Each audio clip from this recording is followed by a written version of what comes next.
Acquire Mark, how are you? You are the first one indeed. You are the first one. Hello, Acquire. How are you? Ngativai tatopinda tichishedza vamwe.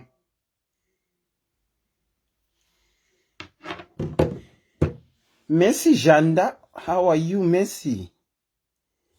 Messi Janda, how are you?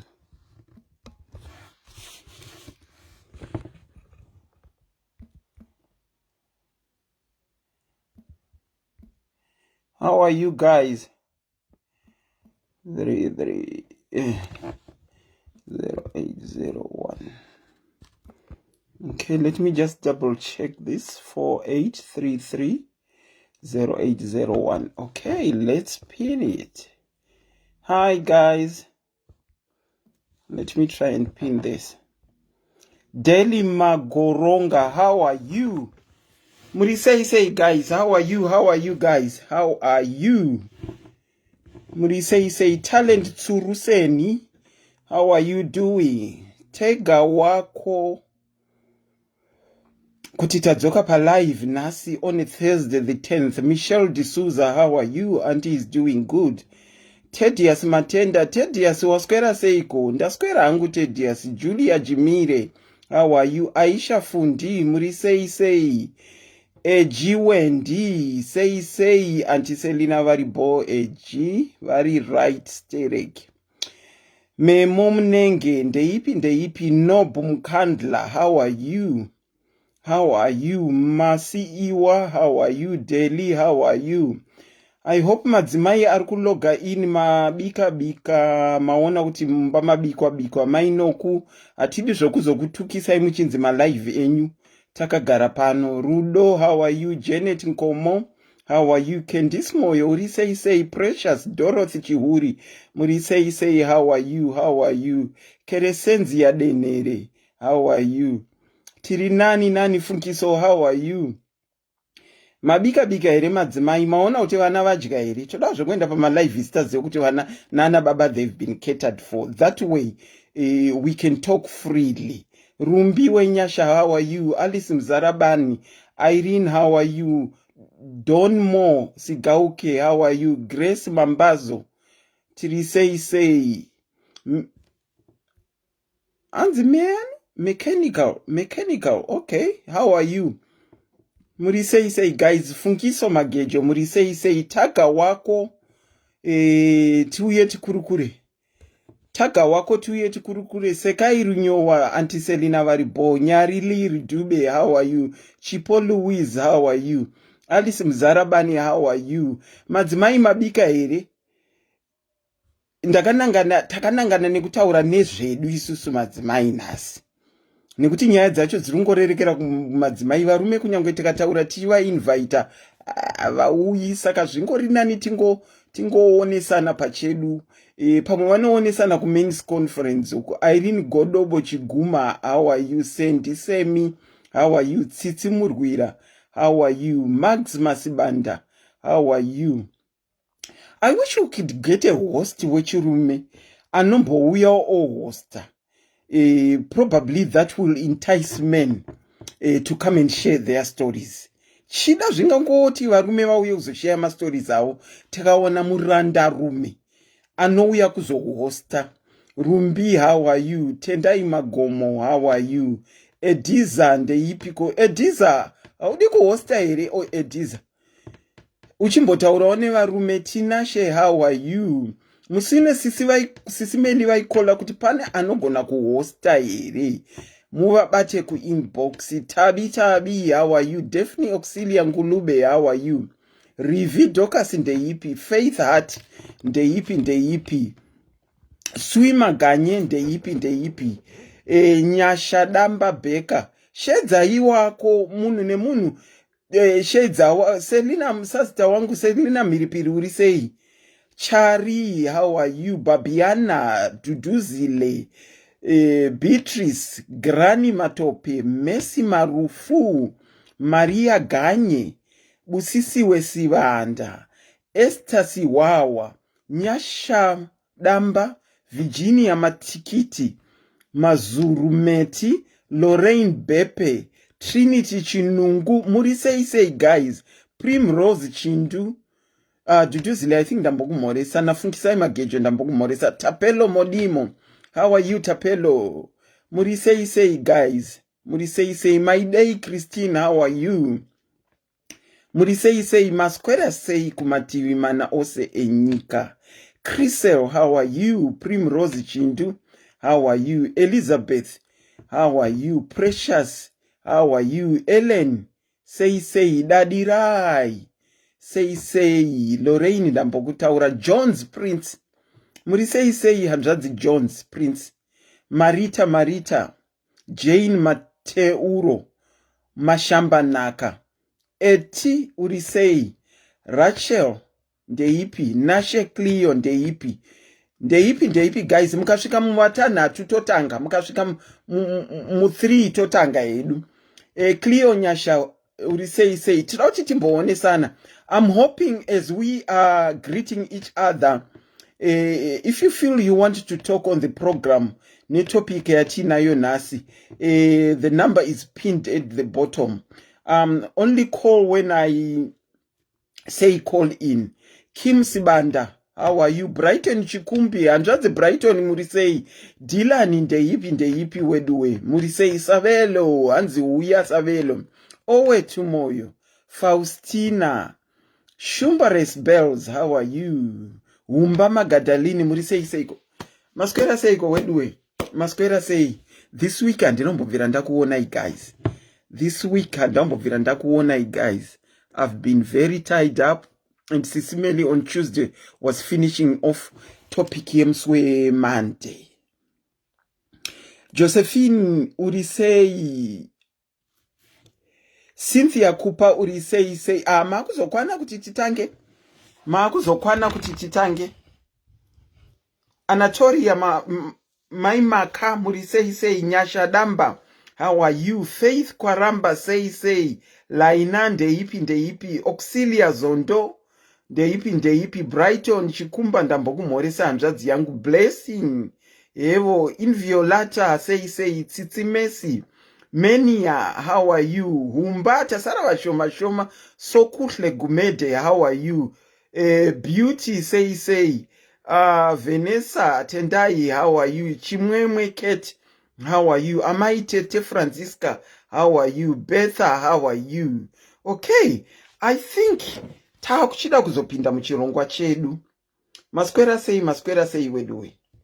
Masquera sei, my diaries, Masquera sei. Masquera sei. Okay. The name is Auntie Selina and I am your host and presenter tonight. Welcome to SIS MELLY's Diaries. It's 11 minutes past 6 UK time, Euro time as well. 11 minutes past 7 Southern African time. Makadi imese kumativi mana ose enyika, my diarians. Auntie Selina very right. Nasi ndati tiuye ne topic yekuti moving on. Yeah, relation crisis ichiri pa sabbatical leave, we are going to go back to it. But itati mbotaura niye moving on. When I open my lines, tirakuti share wo kuti kana wakange uri mune imwe relationship, at what point did you say you were moving on and what necessitated the moving on? But before I do that, I want to read out a letter to you. Takuita zve agoni anti zviya zvekuti munoziva kune magazini riya rainyorerwa agoni anti rekuti munonyora tsamba agoni anti vachipindura, ndo zvaive zvemazuva aya. Iko zvino Auntie Selina vakanyorerwa tsamba vanouya voiverenga pachivhiti kudai, muchitovaona vachiverenga. To discuss about it live. Nekuti Auntie Dori, vainzi Auntie Dori. Maiti mukanyorera Auntie Dori, momirira kutenga magazine next week, kuti munzwe kuti Auntie Dori antidori vari kuti chii. But before we go into our program, we have got one of the diaries ane birthday nhasi, akazvarwa nhasi. We have got one of the diaries. Sibongile Auntie Selina vari right. Ladies and gentlemen, help me wish Fabi Davids a happy birthday. Fabi ndakamuona nezuro mu comment section achichema kwazvo nenyaya yekutengerwa ticket. Nhasi pa foni pangu, pa Facebook pangu pangoflika kuti Fabi Davids ane birthday, and I said I know this name. I saw this name yesterday. Achiti nditengereiwo kani. So she's celebrating birthday rake. Mukangomuti happy birthday mu comment section. Mudzimai kana kuti musikana, I'm not sure, anonzi Fabi Davids. Kana paine well wisher wokutengerawo Fabi Davids ari kucelebrate birthday rake nhasi. Tiketi reku Haiti uko please. Unongogona kundibata kana kunyora ipapapa. Iye kana arimo mu comment section handizigoti arimo here, otora screenshot yemunhu anenge achada kumutengerawo tiketi. Saka happy birthday to you, Fabi Davids, one of my diaries. Ndakamuona achichema nezvetiketi stereke nezero maskati. Okay, here we go with the letter yandiroda kuverenga. As I read the letter, I want us to pick my points from there. Mukadzi uyu mukadzi akauya kwandiri ari kutsvaga rubatsiro, but story yake ndaona zviri ideal. ID yake haisi kubuda, saka it's going to be a hide ID when I read this. Ndaona zvakakodzera pandakaiverenga kuti tikambofamba netopic ye moving on iyi, tionesane zvinodii. Okay, here goes the letter. Kuna Auntie Selina, makadii zvenyu? Ini zita rangu ndinonzi ... Namba dzenyu ndakapiwa na PA wepa SIS MELLY's diaries. Andizive kuti PA ndiani. Ndinogara kuZimbabwe. Ndaitawo dambudziko. Ndine vana 3, 2 vakomana, 1 musikana. Baba vavo vakashaika 2017. Saka ndakasara zvangu nevana ivava.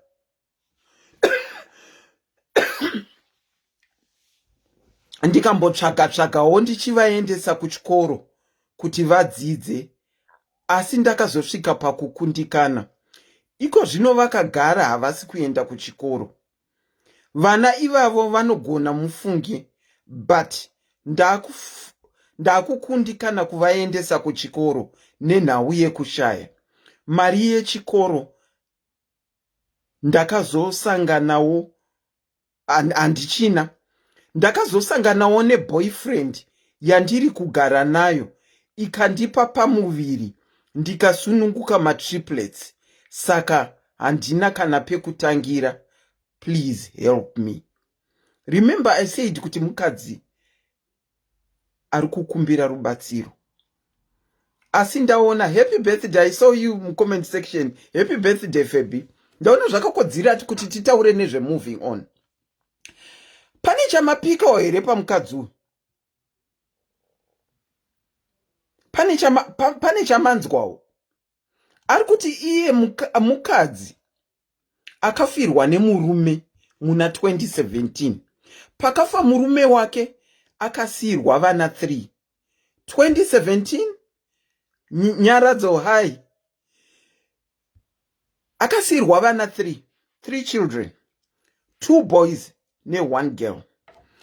Between 2017 and 2021, she moved on. She got a boyfriend.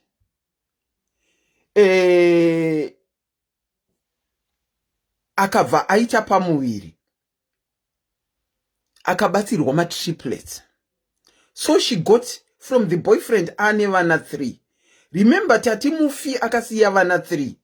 Akawana boyfriend ane vana 3. Anditi. Saka arikushaya kuti obatsirikana sei. Anditi. Age yake ati ari 30. Ndamuti mati mune vana vangani vose? Akati ndane 6.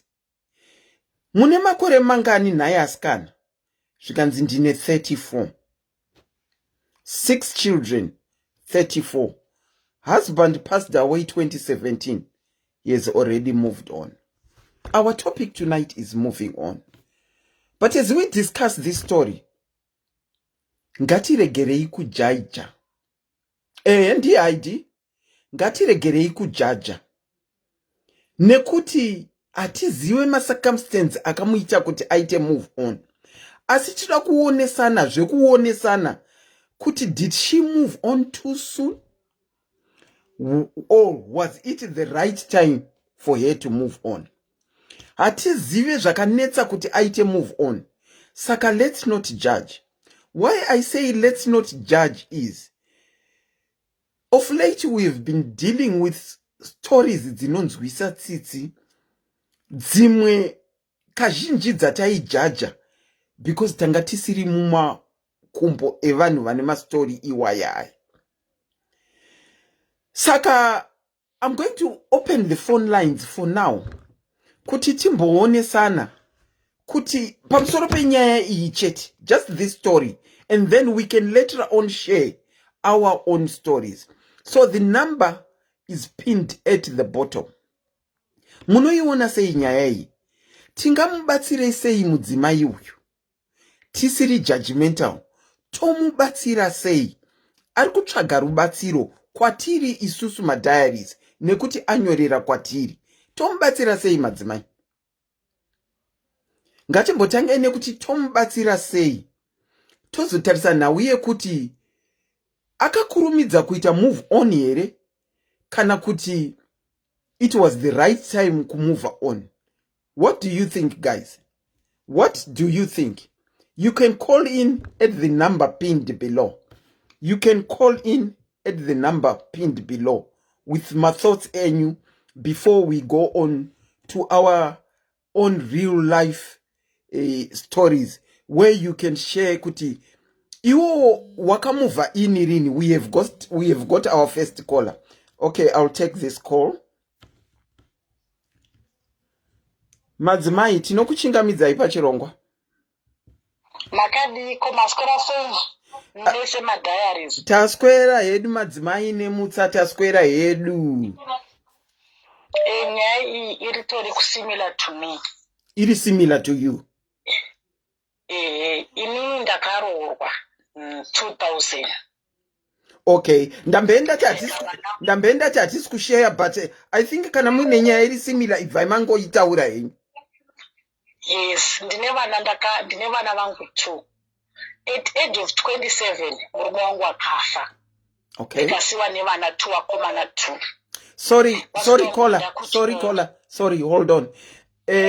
Madiaries, ndinokumbirisawo, ndiri kutoona kuti vanhu vanenge vane nyaya dzavo, ndinokumbirisawo kuti kana paina caller, mumbomira kukola, I'll try and call you back. Thank you, caller, you can go on. Yes, murume wangu akafa ndine makore 27, ndasirwa vakomana 2. Okay. Ndasirwa vana ivava 2, vana vangu vanogona zvisingaiti. Okay. Asi ndakashanda ndikamuva ona ndina kuroorwa ndina kuita sei ndinozvishandira. Mwana wangu muhombe akapedza form 6 last year. Okay. Ndikashayiwa mari yekumuendesa kuuniversity, ndikamuti mwana wangu mira, mumwe wacho ari kuenda form 5 this year, aende form 5 kana ndiri kureza mari wozoenda next year. Saka ndikuzoti uyu wokola uyu zvaari kutaura kuti akazozvara akuda help. Dai ainyatsa kuziva kuti vana vakasiwa nawo akatombovachengeta. Handizivi pamwe ndini hangu mufungiro wangu ndingasikadi kumuva on kuroorwa. Ndaitoti handidi kuroorwa. Now I'm 40. Okay. Hamusati maroorwa kana But now- boyfriend hamuna? boyfriend ndinayo, but now ndafoti vana vangu vakura kudai ndakuti dai ndawanawo mumwe munhu anondiroora, because now I'm happy kuti vana vangu pavari kana ndikamusiya afa apedza form 6 yari anouruka something himself. Okay. Kuwasiya vari vadiki votadza kuenderera mberi. Kola, can you take us back? Mati makafirwa rini? Ndine 27 years. Mune 27. How long ago was that? It's like now 10 years. It's now 10 years. And at what point did you have a boyfriend? Ndakazoita murume wangu akafa ndikaita like 5 years. Ndisina pandazomuvha kuya kuSouth Africa ndopandatangoita boyfriend. Okay, that was after 5 years after murume wenyacha. Yes. Okay. Afa, Okay. Saka kumudzi. Ndakaendesa vana vangu. Sorry, go on. Ndakaendesa vana vangu kubva kuprimary. Vaitoenda kuprivate school kuHarare. Ndichivaendesa nehousemate basa randoshanda. Okay. Muno muSA. Okay. Akatoenda form 6. Akapasa akabuda ne11 points. Ndikashayiwa mari yekumisa kuuniversity BCA. Nekuti umwe wacho mudiki ari form 5 years zvino zvaHarare. Saka ndokuzoti mai ava I don't know kuti akada kuzvara asingazivi kuti vana vaasirwa achavaita sei iye zvino zvaane 5. No, vane 6. Vane 6. Imagine ini ndakangofirwa ndikangosoro kuti ininika handidi kusanganisa mutupo kuda kuchengeta vana ava kusvika vakura. But now I have a feeling yekuti ndofana kuroorwawo, ndofana kuonawo someone anondiroora sezvo ndashingira kubva vasvitsa kuma A level. Okay. Unozvona? Okay.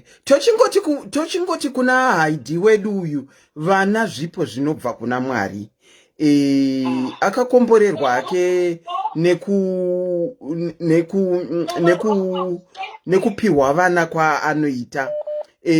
Asi moving on apa, moving on apa, do you think akafirwa muna 27? Do you think akakurumidzisa kumove on?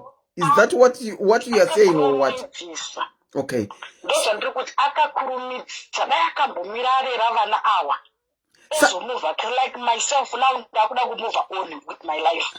Akakurumidza, amen. Saka ndine zvangu ndine chiwana handizivi pamwe iye aida kukurumidza handizivi. Saka kwamuri imimi, what time is the right time to move on? Kuchengeta is very important because vana ava vana kuapplywa kuzvarwa. Okay. Vana vanoda kuenda kuchikoro. Manje ukaroorwa nomumwe murume achatadza kuendesa vana vako wakasiya vana kuchikoro 1 2 uchazvara vamwe vana uzovastaka vachakwe kuenda. Okay. Before I let you go, ndiri kunzwa kuti hamusi kunyatsonditaurira kuti this is the right time yekuita move on. Murungoti dai akangochengeta vana. Saka kwamuri there is no real time yekunzi munhu anofanirwa kuita move on. So I guess it depends with the person to move on. We know people, we are different. Umakafirwa nhasi mangwana to move on. Okay. Saka hakuna time yekuti munhu anoita move on. Time kuti move on. Munhu unozvipa wega time kuti inini wega yourself kuti ndoda kuita sei. Umano tikafirwa nhasi mangwana toroorwa.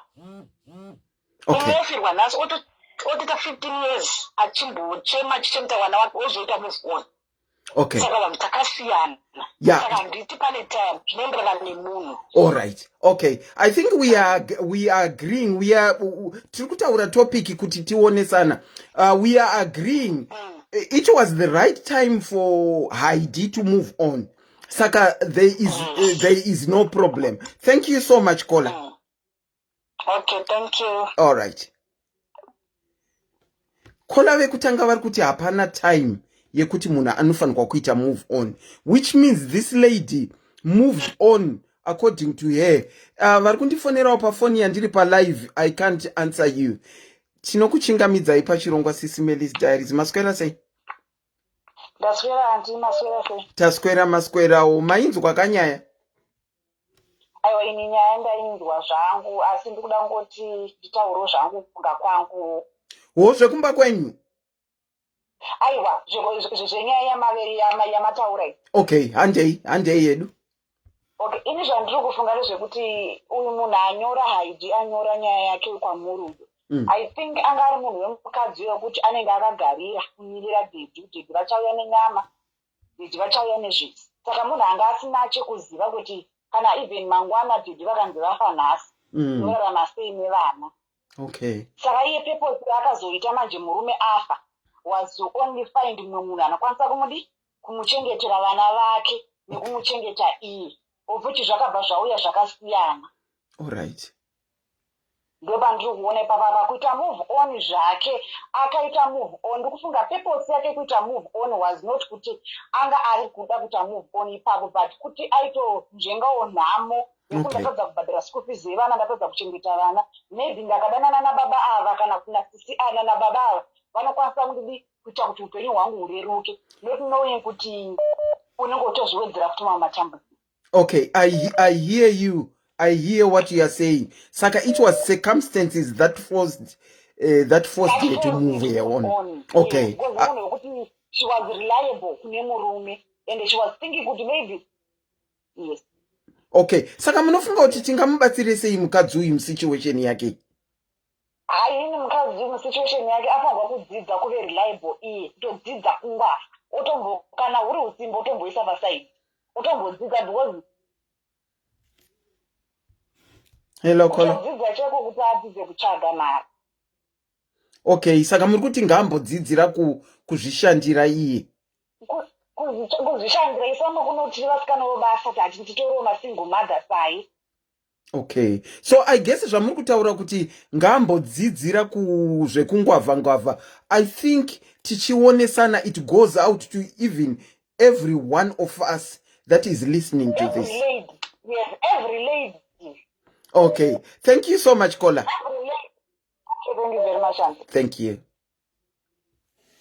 Ndinokuchingamidzai pachirongwa SIS MELLY's Diaries. Moving on. Is there a right time to move on? Story yandaverenga maiona sei? Pane time here kana kuti munhu anongomove on kana akufila kumove on?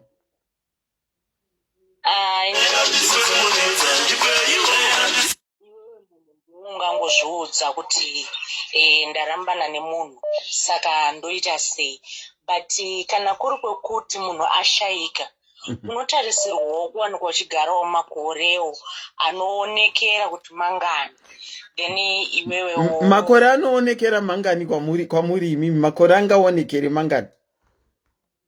Inini ndiri inini zvangu ndingangogara 4 to 5 years, depends nekuti ndiri pasituation ipi, nekuti chimwe chinozotuma munhu kuti agone kudanana nemumwe munhu inyaya yemacircumstances, kuti handina chandinacho.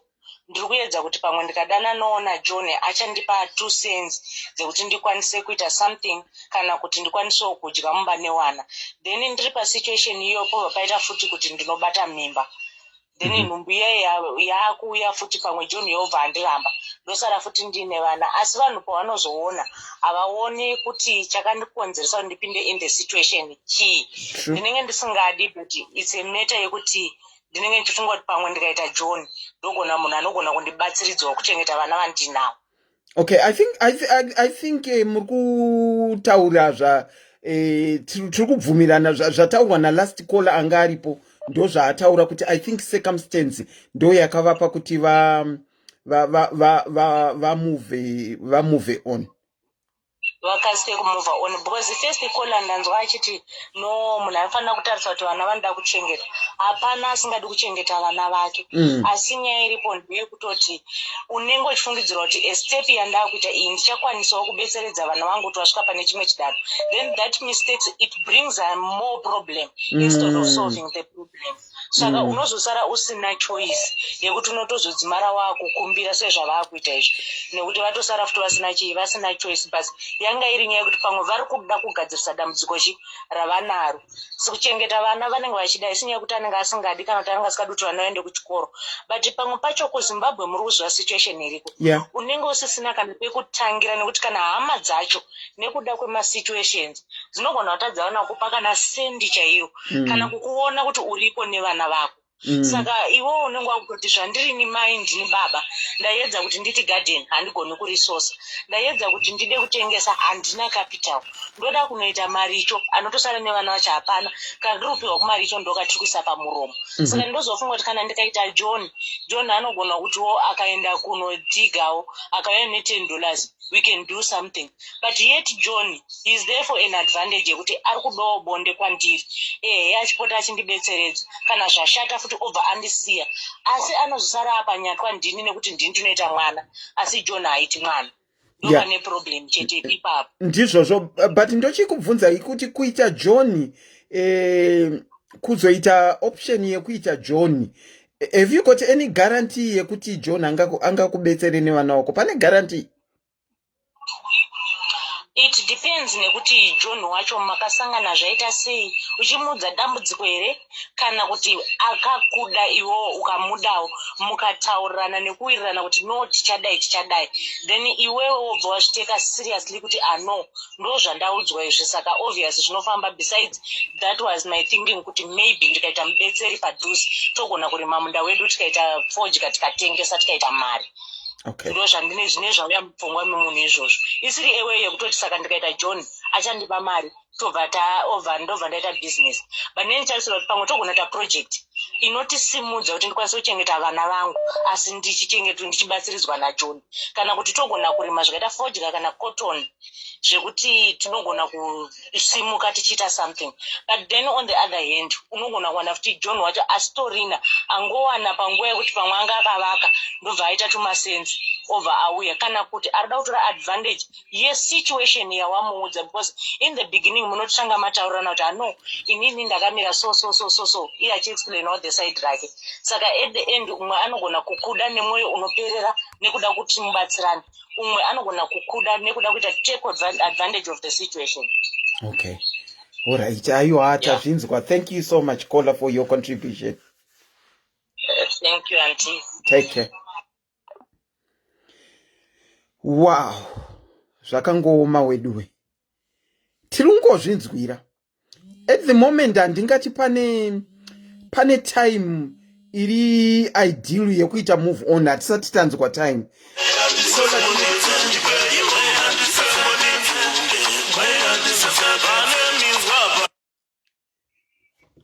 Ndinokumbira hold on Kola, ndinokumbirawo vari kundifonera ndiri palive amukwanise kucontributa nefoni yamuri kundifonera ndiri palive.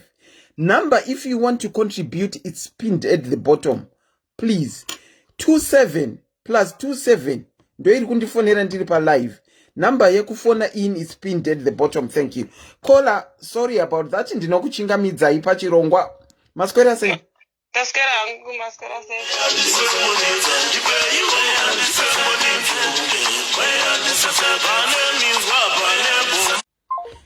Sorry, this lady was going to continuously call me pafoni yandiripa live. I just had to tell you yandiripa live. Sorry about that. Pane wanga vari pacall iko zvino. I think just now I'm calling you back again.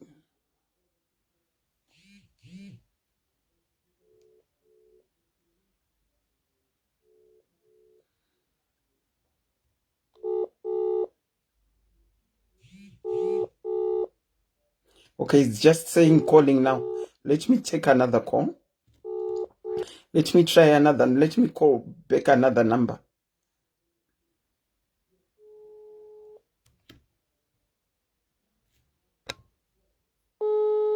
I'm trying to call back my number. Zangachi Kola.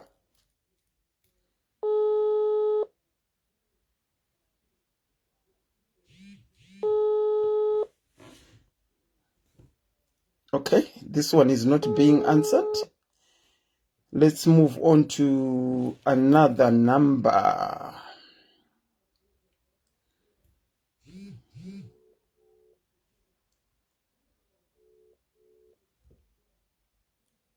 It's calling.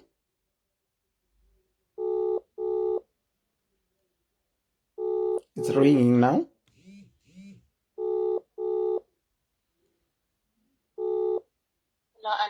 Tinokuchingamidzai pachirongwa SIS MELLY's Diaries. Maswera sai? Maswera maswera, thank you. taura henyu hello.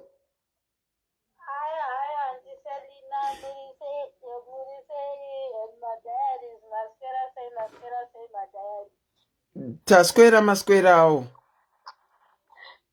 Inini zvangu panyaya ndoda kungoti zvatongopo mai ava ndavachingofungira vana varipo ava kuti vazvishandire vakwanise kuchengeta vana varipo ava, nekuti vakada kumirira uyu murume aripo hatichaziva pfungwa dzake kuti ari kufungei, kuti achiri kuda here kuchengeta vana varipo nemukadzi iye. Pamwe vakataurirana kuti aiwa kana taita muvhoni taita muvhini taatese vana ndinochengeta, but it seems as if pamwe uyu Abel uyu pamwe angozvineterawo kana kuti hasisina kana moyo nazvo. Okay, at the moment Abel tinotombomisa pasaidi nekuti hapana chatiri kunzwa nezvaAbel. Vari kukumbira rubatsiro, zvinoreva kuti Abel ari kukundikana kuita zvaanofanirwa kunge achiita even pavana vake vaazozvara nemukadzi uyu.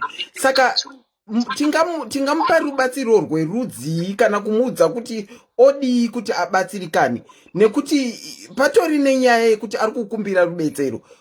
Tomuti chii nerubetsero rwaari kukumbira? Zvatingatongoita iye ndaafunge kuti ndezvipi zvaanokwanisa kuzviitira iye wega, zvekuti akawana kana samuwana anomupawo mari anokwanisa kustarta okwanisa kuchengeta vana varipo ava, kana kuti ndaaite zvekutsvaga basa, kana kuti kana pamba ipapo pane pekurima anokwanisa kutorima kushandisa lendi iripo, orima otengesa zvaanenge arima, anokwanisa kutoitawo mari ochengeta vana varipa. Alright, ndinodavira kuti tari kuzvinzwa kola. Thank you so much. You are welcome. Alright, bye. Okay, let me go back to this lady. Hanzi ngaawanewo zvokuita kana pamba paine gadheni orima achizvibatsirawo. Ndozviri kutaurwa. Sorry about that. And taura henyu.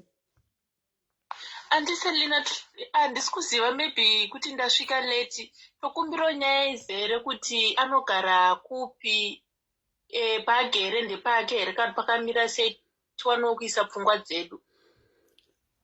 Anogara kuZimbabwe. Ari kuRoja. Anogara. Okay. Alright, maita basa ndikuidzokera comment section. Muri kudzokera nyaya mainzwa here since mati munenge masvika late? Ndanzwa kunge mati akafirwa nemurume. Asirwa vana 3 ndobva aita move on, ndobva apiwa matriplets. Saka akutsvaga rubatsiro vana vake vekutanga vasi kuenda kuchikoro. Alright. Aiwa, inini hangu ndikufunga kuti hangu akakwanisa kuwana hake project yaangaite kuti awane kubatsirika ndozvingatomubatsira vachiita vese nemurume wake vachibatsirana. Alright, saka muri kusuggesta kuti woita project. Asi mari yacho yekuti vasustain kuita project ndiyo iri kutonetsa. Plus project haiitike kavari palende umo munhu havana here kumareserve. Muri kuti pamwe vaenda kumamisha? Ndinoona kunge zviri nani kana vaenako kumamisha. Okay, zvekuti ane kumusha here ndanga ndisina kubvunza. Alright. Ndanga ndisina kubvunza. Matriplets, how old are they? Vacheche, vana vacheche chaizvo. Pane mumwe ari kubvunza kuti matriplets ari sei? Vana vacheche. Alright, zvekumusha vonoita project kumusha. Okay. Alright, thank you for your contribution, Kola. Thank you, Teacher. Vamwe vari kuti kwai ngava vakaenda kumusha vanonobetserekana. Ndozvavari kutaura. whoever wants to call in can now call in kuti atione so kuti ane situation yake here yekuti akasiyana naAbhero varambana kana kuti akafirwa wakazomuvha on zvadii wakazomuvha on zvadii ndakafirwa naAbhero muna 2020 ndikazoroorwa muna 2018 saka tinosiyana ngatirangarirei kuti tinosiyana tinokuchingamidzai pachirongwa SIS MELLY's Diaries asiri kukata yega kana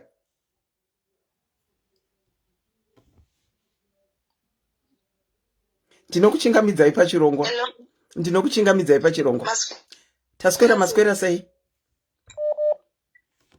taswera hedu alright ndati takateerera chirongwa ichi okay ndoda kungopa contribution yangu mama ava vane vana 6 ezvine zvanditi chavari kutoda right now I think rubatsiro rwafana nekuti vawane like maproject akaita sekuchengeta huku maproject ekuti vanenge vachitarisa vana vavo vari pamba nekuti kuti tivangatsvage basa remumba hapana anogona kuvachengetera vana 6 saka basa ravangatoda nderekuti vaitewo kana zvehuku mabasa ekuti vanenge vachiona vana vavo ivo nekuti kuti vati vangaende kunoita basa emumba handifunga kuti zvinogona kubuda handiti project yehuku vanenge vachiitira kupi nekuti vari paurojaka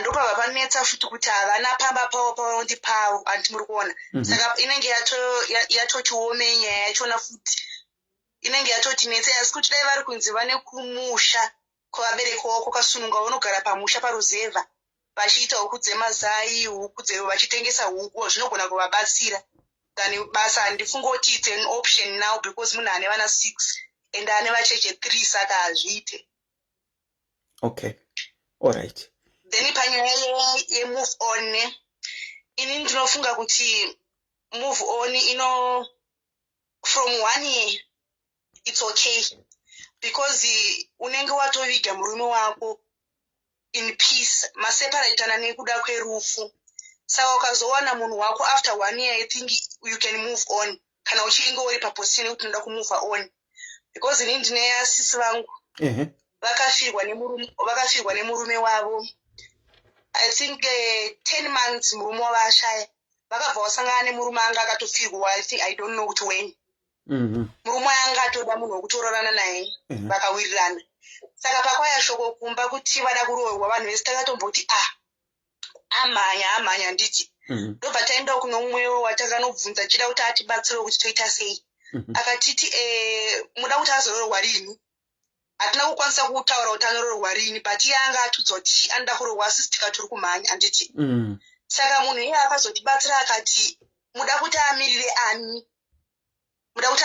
ani munhu wake achadzoka here ari kumakuva iye kana ari redi mwoyo makawana munhu anoda kufambidzana naye regedzai mwana arorwa saka takazongoaccepta tikati but yes arikuda kuzomirira ani murume wake akafa achadzoka here saka iye akanga ari mukese kuti anga ine mwana 1 nemwana wachona anga atokura saka vaita move on ndobva varorwa ndobva vachata even nanhasi vari happily married saka ndongoti I think kana ichinge yava right time ukaona munhu ari right move on but kana uchinge uine vana vakaita se4 5 ne move on nda kutanga wafungisa because mwana 1 nevana 5 there's a big difference support yevana 5 inogona kuita kuti murwe nemurume mumwe 1 because anotanga kukurirwa nesupport yevana 5 nekuti baba vavo vanenge vakaenda handiti pamwe yavo haushane kana kuti unenge wakutokurirwa saka vanogona kuzozvicreatira problem saka ndinongoti kana maybe ine vana vakaita se4 5 ne tora time yako nekuti hakuna munhu anogona kuchengetera vana 4 munopedzisira maakutorwa pakuda kubatsirana paya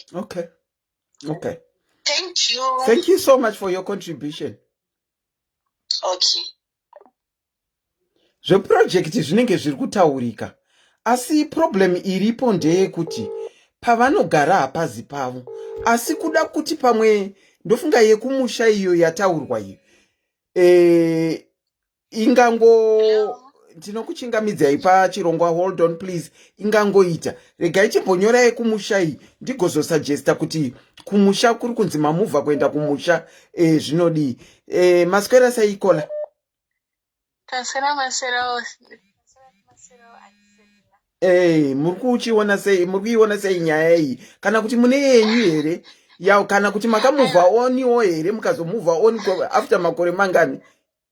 Aiwa ndoda inini ndakufunga kuti kumuvha on hakuna kushata. Okay. But pakumuvha on munhu wafirwa tinoandastenda kuti pane kurwadziwa kwemumo. Ndokumbirawo vari kukola kana paina kola macalls andiri kudecline mukolewo kana mumwe apedza nekuti mukangokola volume yakola inobva yaenda. Sorry kola. Okay.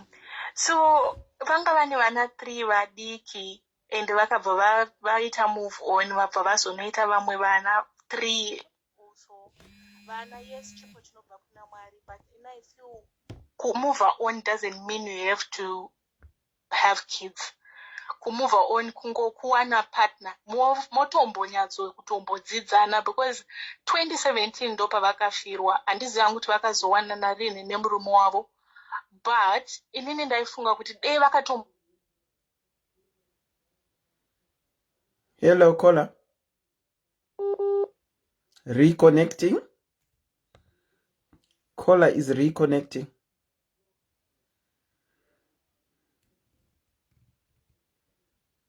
Okay, let me call her back because the phone yawo iri kuti reconnecting. There she is. Let me try and call her back.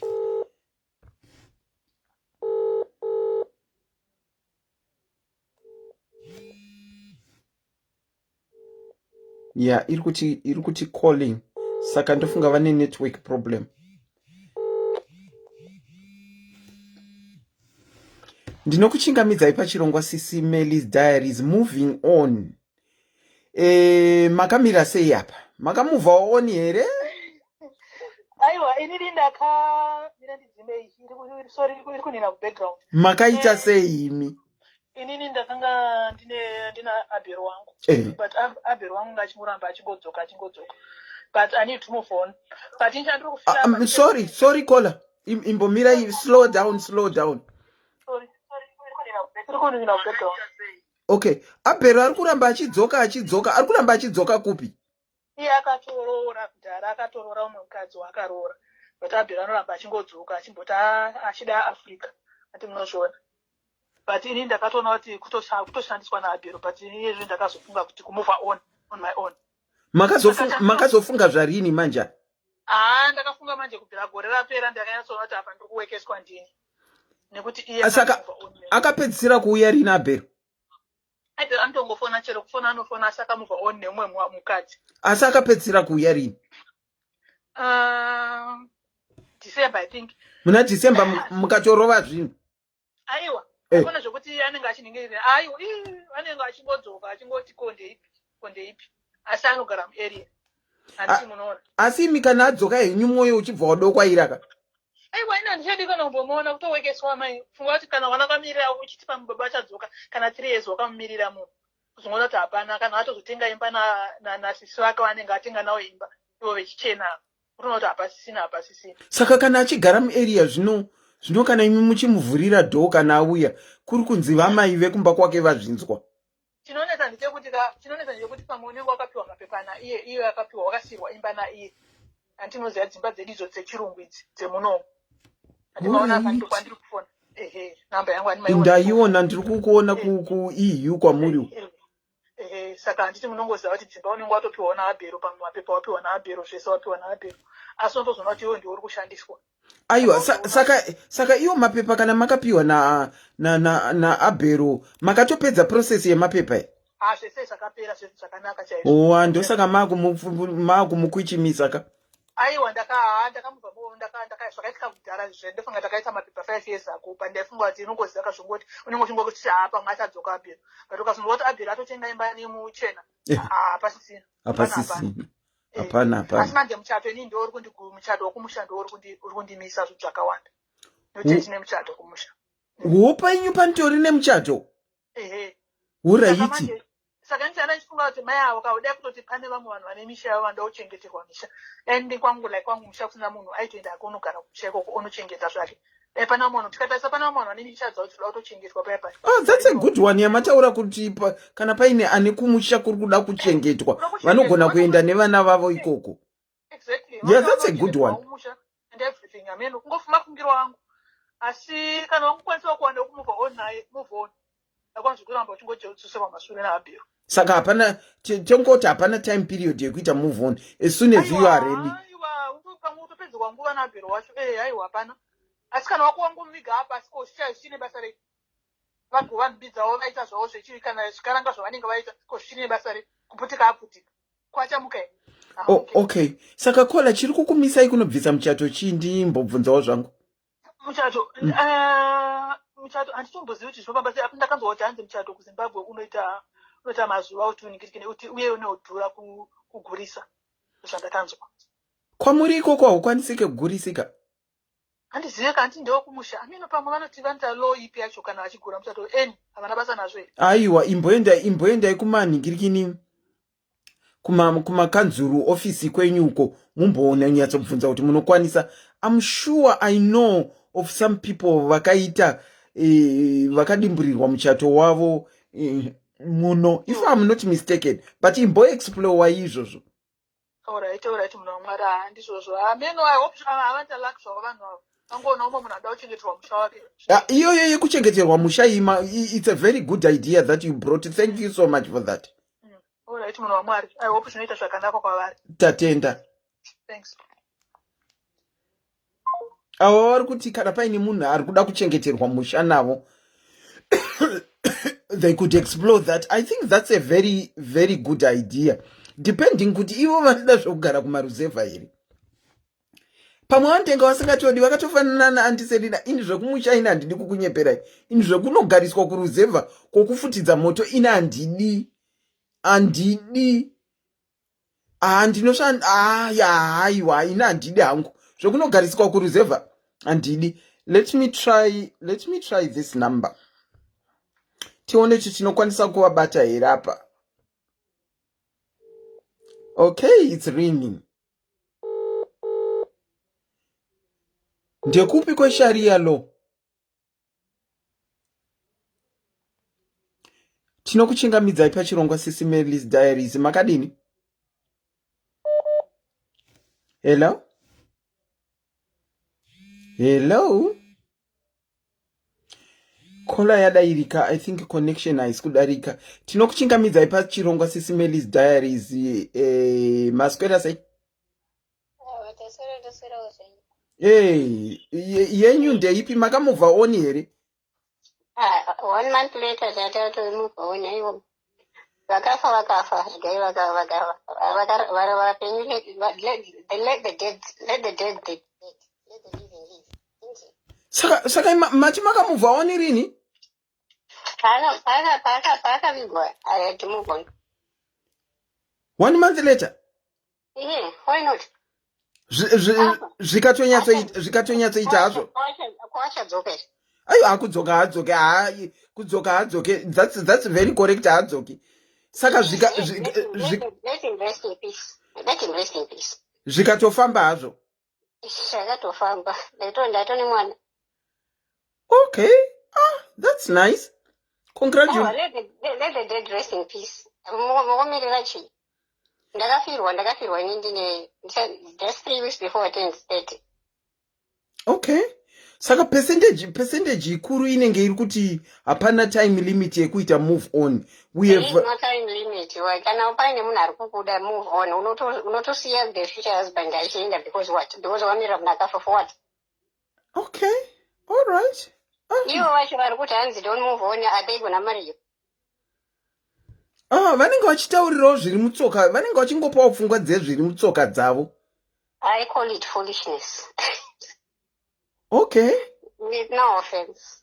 Okay. Saka iye mudzimai uyu munofunga kuti tingamubatsire sei Naikola? Aiwa, hatisangotaurai kuti aite chakuti kana mune namba dzake, can you pass them to my inbox? Okay. And then tinofana kubatanidza kamari kadiki tomupa yekutangisa nayo. Handiti. Kwete kungoadvise, ari auya kukwatiri kuti atimubatsire handiti. Ika. achitounganidza kamari kana ka$50 kana ka$100 oona pekutangira. Okay. Okay. Handiti kana ari kutanga project yacho kana anotenga matomati £25 atoita profit unotengesa matomati £50. Yes, atingangoadvise ka anotangira papi yes tompa advice anoenda kumusha kwacho anotangira papi. Okay. Whilst you say that, Sandy, ndaona comment yako. Sandy, ndaona comment yako ndishakubata kuseri Sandy. Thank you so much. Okay, thank you so much Kola. Saka so far tina kana mchikwanisa is missing mondipo ma details ake ndomisira kana kekutangisa. All right. Ndinoku munana October imomo. Because ndakabatwa kuyo maboys ruda ma PlayStation 5 chakuti. Saka muchatonedzirainira apo PlayStation handiti dzikabuda dzine musindo wekuti unomira paraini kuma2. Ndotenga pa eBay dzakachipa pa eBay £600 pa eBay. Oh. Imi vana vakomana vanodhura kani. Vanodhura zvokuti. Vanodhura zvokuti. Iye mufu wacho akadhisira zikamjaya kane 8 years now iko zvino kangudike kane 8 weeks. Mwana wechitu ane 8 weeks.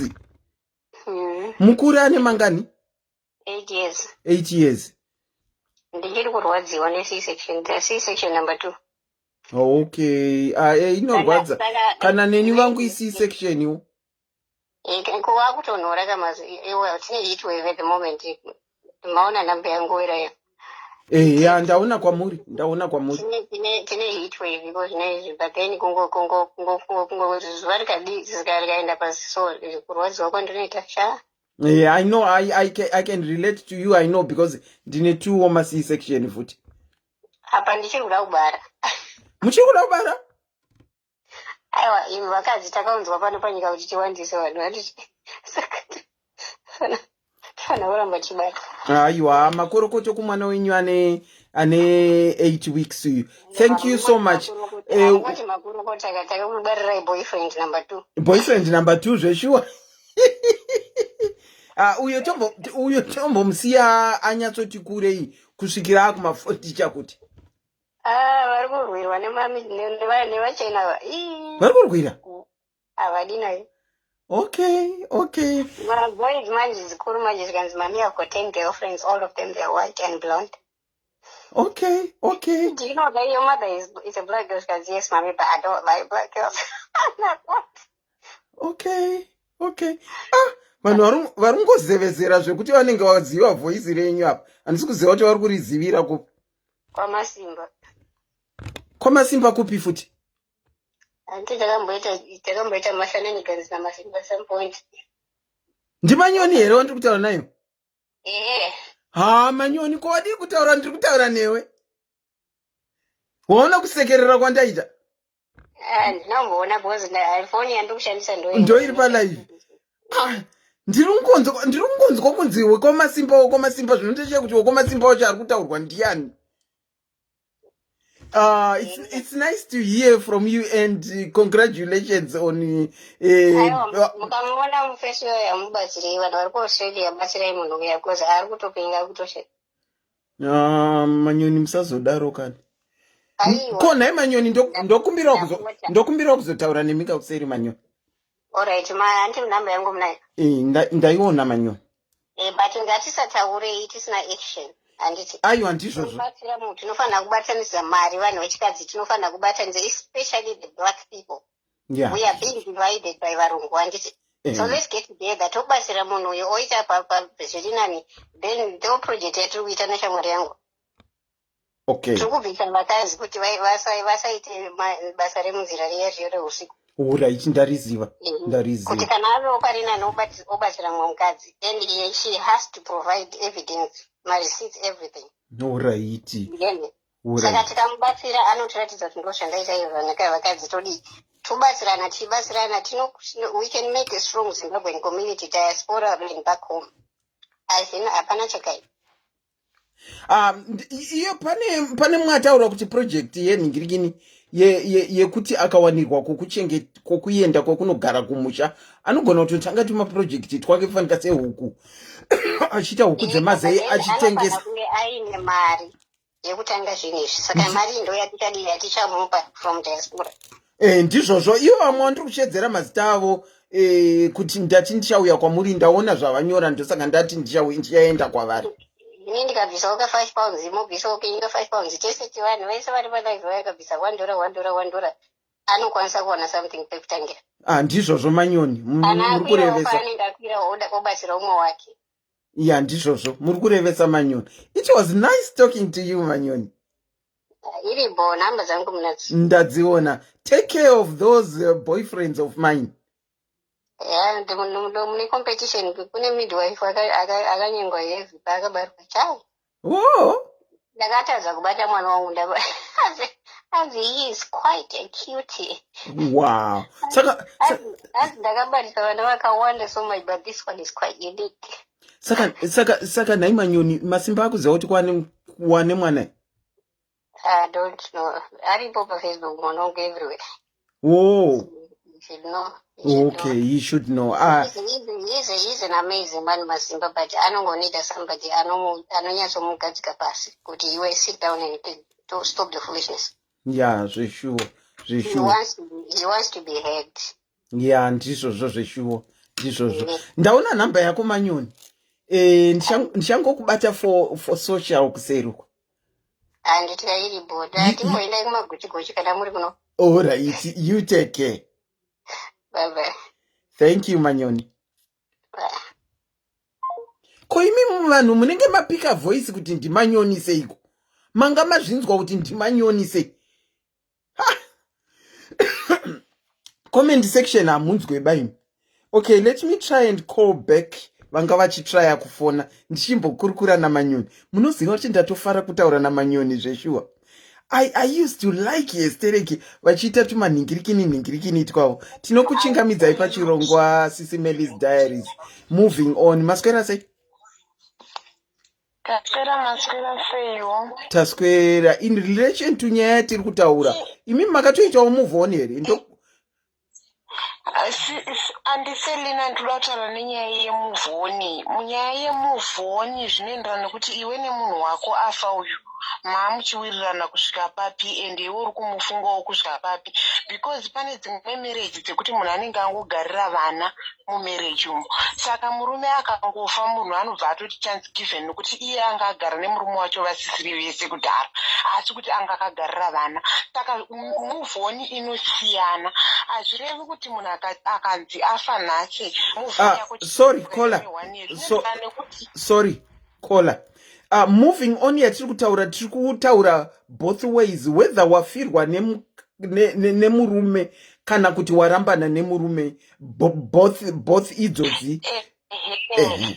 Ndo zvacho zvandiri kuzama kutaura SIS MELLY, Andiselina, kuti nyaya iripo ndeye vazhinji mudzimba umu vanenge vakangogara vese asi pana kudhara. Muri kunzwisa point andiri kunyatsobudisa? Yes. Vanhu vane vakangogara mudzimba umu asi vakarambana kudhara. Munhu akungoti zvino ndikadai vana, murume achingoti zvino ndikasiyawo zvokwadi ndozonodibha apa mukadzi uyu handichadi. Pakadaro ipapo mumwe ochifa pauvi hwavo. Obviously asazvinoreri nguva kuti aite muvhoni. Anotoita muvhoni yake akasununguka achienda mberi nokuti anenge akutongoti Mwari mandidini mandisunungura. Handiti muri kunzwisisa.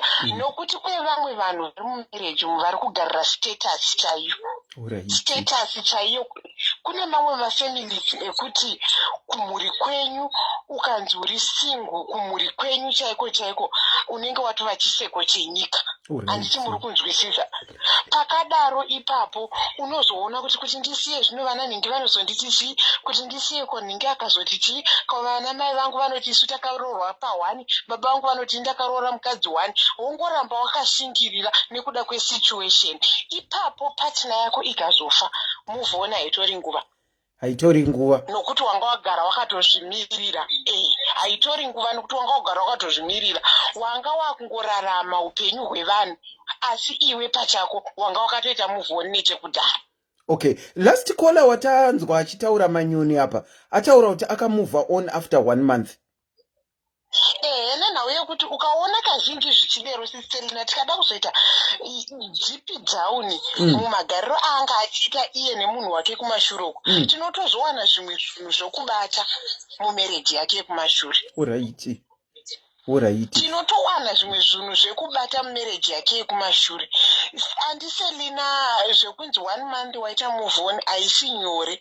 Munoziva izvezvi kunzi wasiyiwa nemurume waunoda ari pamwoyo pako, waunofunga nguva nenguva, paunofunga pese paunovata, waunorota mukadzi wako, waunorota waunofunga, wekuti pese pauri unenge uchingofunga kuti mukadzi wangu nevana vangu, murume wangu nevana vangu. Onzi afa nhasi, after a month tokuona une mumwe murume inhema.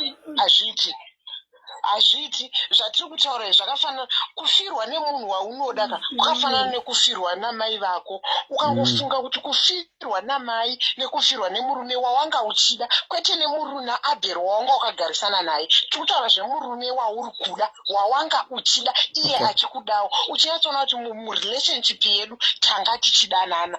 Zvinorwadza sisi Mary zvekuti ne1 month haungamboiti move on nhema. Saka ne1 year hautomboiti move on. Unotombogara uchifunga, mweya wako unenge uchingofunga zvekuti afa. Tinozviziva tese kuti afa haadzoki, asi kana wafirwa nemunhu waunoda iye achikuda, zvinorwadza, zvinotokubata, zvinotombokubata, zvinotombokudzisira pasi zvekuti haungangosimuki kubva ipapo wototi ndatoita move on ne1 month, ndaimuda chaizvo, tatakagarisana zvakanaka zvisingaiti, asi ndatoita move on. Handifungi kuti zvinobuda, handinamboona zvakadaro. Okay, so far tinenge tiri kungobvumirana pamakolas ese ataura kuti other than probably one, hapana time frame yekuti munhu unofanirwa kuita move on yako yakudipenda necircumstance kuti wanga wakangogara mumba imomo ungogarira murume here kana kuti murume uyu munhu wawaida stereki. Okay, I get it.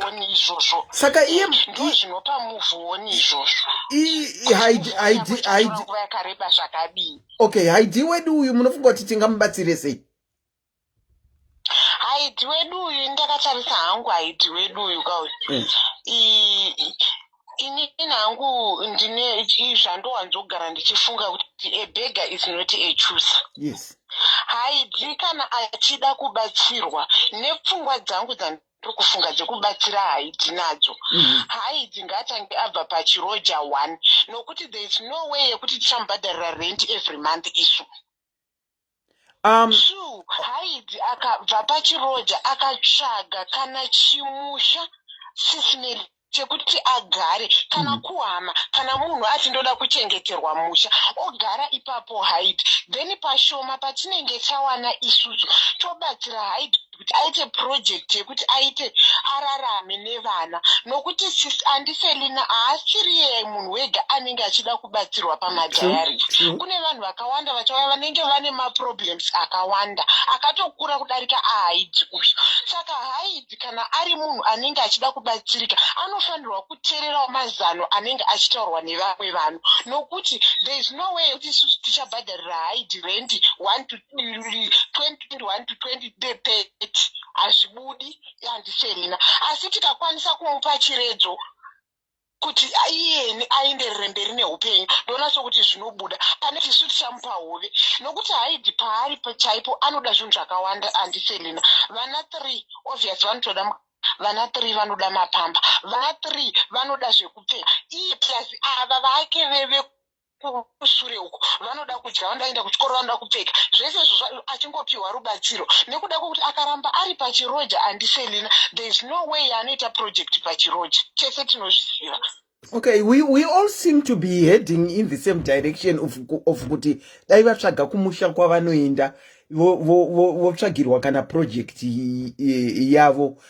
Mubvunzo wedu watanawo tichingokurukura pachedu ndewekuti vanobvuma here kuenda kumusha kana kuti vanoramba zvekumusha saAndiselina.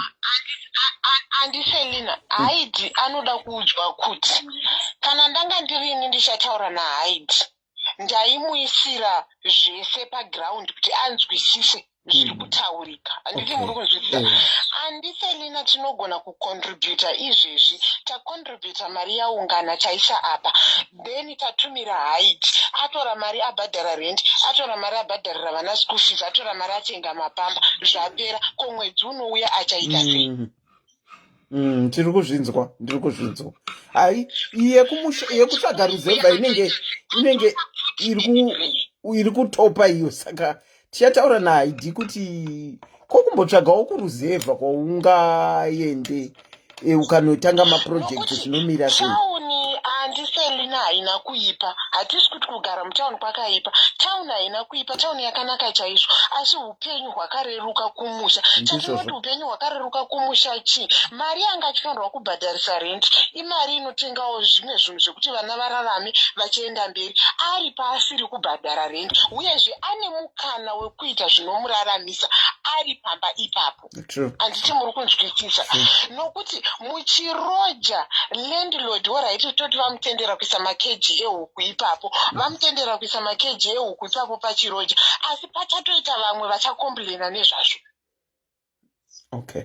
Pachatoita pamwe umwe landlord hatombogara kupa mukana iwoyo. Muri kunzwisisa.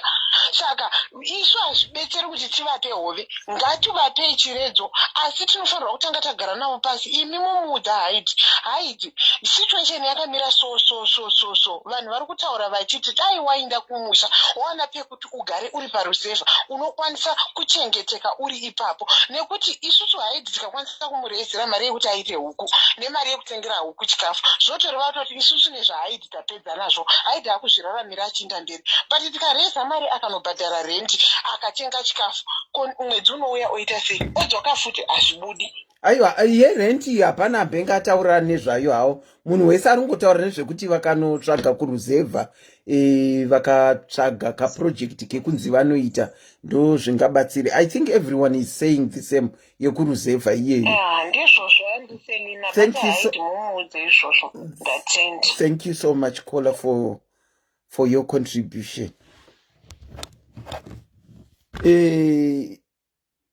Idea kumusha inotaurika, asi mataurira atinozodzokera tichiita kuna Haidhi hatitidzokere tichiita unge tiri kuimposa. Tinodzokerawo newisdom yekunotaura naHaidhi kuti Haidhi tichionesana zvakwa ari iye kuti anobvuma here suggestion kana kuti haabvume, ndokubetsera kwatinoita munhu. Tinokuchingamidzai pachirongwa SIS MELLY's Diaries. Maswera sei?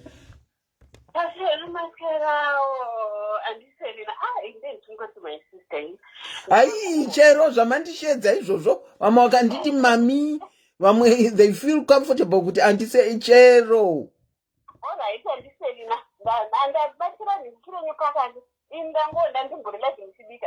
But ndanzwa musitaura yekuti move on kuti pane time care kuti move on. Kwesana kungomove on even mangwana. Okay. Kana munhu watona ukuita move on naye. Okay. Atizikanzwa zvambotaurwa hazvo, but normally ukanzwa munhu achiti indogona chatumse move on unenge wowana munhu watona. Zvinoenda kana kuti wanga manga relationship yangu like what the previous caller was saying. Okay. Kana mama karambana kana kuita zvokurambwa kana wakaitwa zvokurambwa panotonesa kuti kuita move on pane kuti iwe wangu wadecide kuti handitadi munhu uri wega unotobuda murelationship sometimes wakuita move on kudhara. Saka it depends kuti iwewe wachona wawana munhu here kuita move on. Ndogona kuti ndaita move on usina munhu wachina akambokunyenga kana kuti munhu wachina kuita move on naye. Okay. Yes, unoita munhu wachina move on. Chokwadi ungati wasirwa nhasi wanga usina kana boyfriend, wanga usina kana chii, wanga usingaiti murume wako kana kuti wanga usingaiti sechi, wobva watomuvha 6 months kashoma because vanenge chiri kukurespecta vanhu chaivo vanenge chiri kurespecta kuti she was just widowed not long ago, anditi ari kungochema murume wake fanika isusu kwedu vanhu vanotombopfeka zveblack kana kugore rese chero chaivo. Manje anti muri kutotaura zve6 months. Pana Kola vataura kuti wakamuvha on after a month. Ini ndakamuvha move on ini nanga ndisina kufirwa ini ndakamove on ndakasiiwa ndine nhumbu yanga ine 11 weeks ndakanozvara ndatomove on nokuti ndandaona munhu wokumove on naye okay akandida so you can imagine ndakazozvara ndaita se mane munhu okay saka kutona saka zvinosiyana kuti unoona munhu wachona here wokumove on naye yes kana varume hesi 2 months dzimwe nguva vanokwanisa tomove on and wotogara nemunhu iye kusvika kare vamwewo zvienda nokuti anga akaita semwe anogona kuona akamufotowo akaita like munhu wakadzidza naye and outi ati otokunzwisa kuti ando zvakaitika chichi okotanga chiuya chiita kunge ari kukamufota ozoguma kutokamufota namubedroom maona saka it depends wawana wokumove on naye because kumove on hausi mukomoka yeshe nemind yako iri kumove on here ndizvo kuti pane vanhu wamove on asi wamubedroom wega wakuchema uchiita sei munhu amove on acheme kana wamove on ucheme wakutofara life goes on okay so I think almost all of us we are in the right we are almost speaking the same thing yekuti hakuna time frame yekuita move on zvakudependa newe iwewe munhu tichiri kutaura tese ndisati ndakudonhedzai kodanga nenyaya yake uyu kuri kunzi anobatsirwa angabatsirwe sei ndosandikutaura ndanga ndichibika pamatanga live alright anga achiita sei but ndichiri ipapo ndikusimbisa kuti kumove on kunoitwa kana uine munhu wachona wekumove on naye alright because kana usina munhu wokumove on naye unomove on yachina uchiinda kupi unomuvhirepi hauna kwekuita move on naye mumwoyo machona hamuna hapana kana kuita move on naye definitely kumove on unotofanirwa kunge wane munhu wacho exactly ukazomuna titi ndaita move on ka anenge atoone chikomba kuti anenge atoona somebody aukongonda move on asina zvawaita ndizvozvo kana nyangwe kubasa chako chaiko ukadzingwa basa nhasi ukati ndakaita move on wawana rimwe basa ndizvozvo you are right I do agree with what you are saying about moving on. Thank you so much caller asi voice futhi sorry I said thank you so much for your time. Thank you so much. Take care caller. Bye. Saka tese tinenge tiri kuagreea kuti moving on ka haina time frame. Zvakudependa newe iwewe munhu uye zvakudependa kuti une munhu wacho here wekuita move on naye. Zvakafanana nevapa example caller yakanaka zvokuti zvakafanana nekuti wabuda basa. You can only talk about moving on waenda kune rimwe basa nekuti une basa racho. You can't talk about moving on usina basa racho. Ndo zvanga zviitaura caller. Tinokuchingamidzai pachirongwa SIS MELLY's Diaries caller. Maswera sei? Taswera maswera sei andiselina. Taswera hedu makapora asi matorara kani. Aiwa ndichiri ndakamuka ndo zvakaita voice rangu. Hello. Okay. Yangu ndinoda kutaura panyaya ye move on. Move on inoda kuti iwe pache zvako utange wava ready. Because ukaenda usiri ready kana kuti let's say wadivorce nemunhu. Then obva wati ndakuita move on. Kuti aone kuti ndinonyengwa kana kuti ndine vanondiona. That's a wrong move. Caller, kana mchiti unofanirwa kunge wa ready, what do you mean by that? Zvinoreva kuti you have to prepare yourself. Kwete kuti unoitira move on kuti vanhu vaone, but unoita move on because wava ready.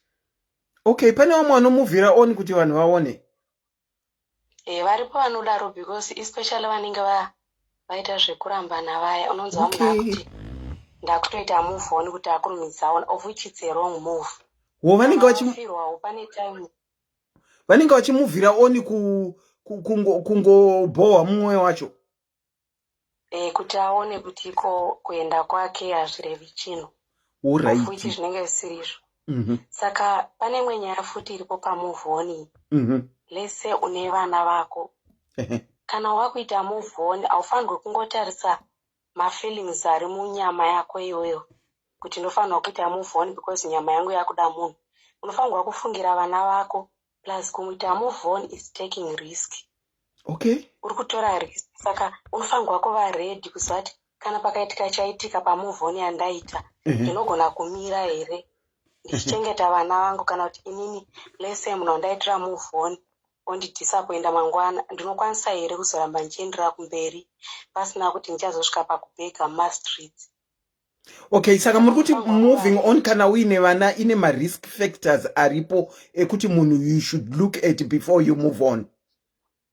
Yes, because paunoita move on hauitiri iwe wega. Okay. Because zvichaafecta nevana vako. Alright. Move on yauchaita uri kuitira nevana vako futi. So unofanirwa kutarisa masides ese kuti vana vangu zvichange zvakavanakira here inini pandinenge ndaita move on. Saka inoona sekuti sevanhu vanenge vari single vaya vamwe vakadivorce kana kuti vakafirwa nevarume, usati waita move on gadzirira vana vako one kuti move on yandakuita yava luxury yandakuitai. Ndofanirwa kuziva kuti vana vangu zvikazodai vachararama sei, zvichafamba sei. Okay. Because sometimes most of us tinogona ngoti ndakuita move on uchifunga zvichapedza nhamo yako. Of which kuita move on kunogona kusatokubatsira kuti nhamo yako ipere, asi kuti iwe pache zvako nature yourself wozvigadzirisa upenyu hwako usati wapinda move on. Move on munopindwa wava ready uchiziva kuti zvinhu zvangu zviri settled. Alright. Ndanzwisisa pamataura kuti it's taking a risk moving on, especially kana uine vana vaunenge uinawo. Which makes me think kuti kazhinji vanhu vari kuita move on vasina kutarisa factor yamataura iyo, but to satisfy their own egos ivo, forgetting about their children. Chokwadi. Okay. Imimi makambopinda musituation yakadaiwo here naikola? Inangu handina kufirwa but ndakambopinda marriage. Okay, nekuti moving on yatiri kubata it's not necessarily kuti wakafirwa. Even marriage iyoyo pamakabuda marriage osaka imimi makatomboita move on. Handisati ndaita move on kubva 2012. Alright, imimi muchiri kuweya ma-risk factors aripo hamusati maita move on? Ndizvozvo chaizvo handiselina, nokuti kutaura chokwadi zvokuti ndinoti ndakuita move on ndichiona zvinhu zvangu hazvina kumira zvakanaka. Unongodzokera musame situation zvokuti pawakabva pamwe wakaita mwana wako ukabva wanetsika nemwana, mwana asina zvokupfeka, then woita move on unosvika woita futi vana ikoko. Unenge uchingopa vana vako nhamo.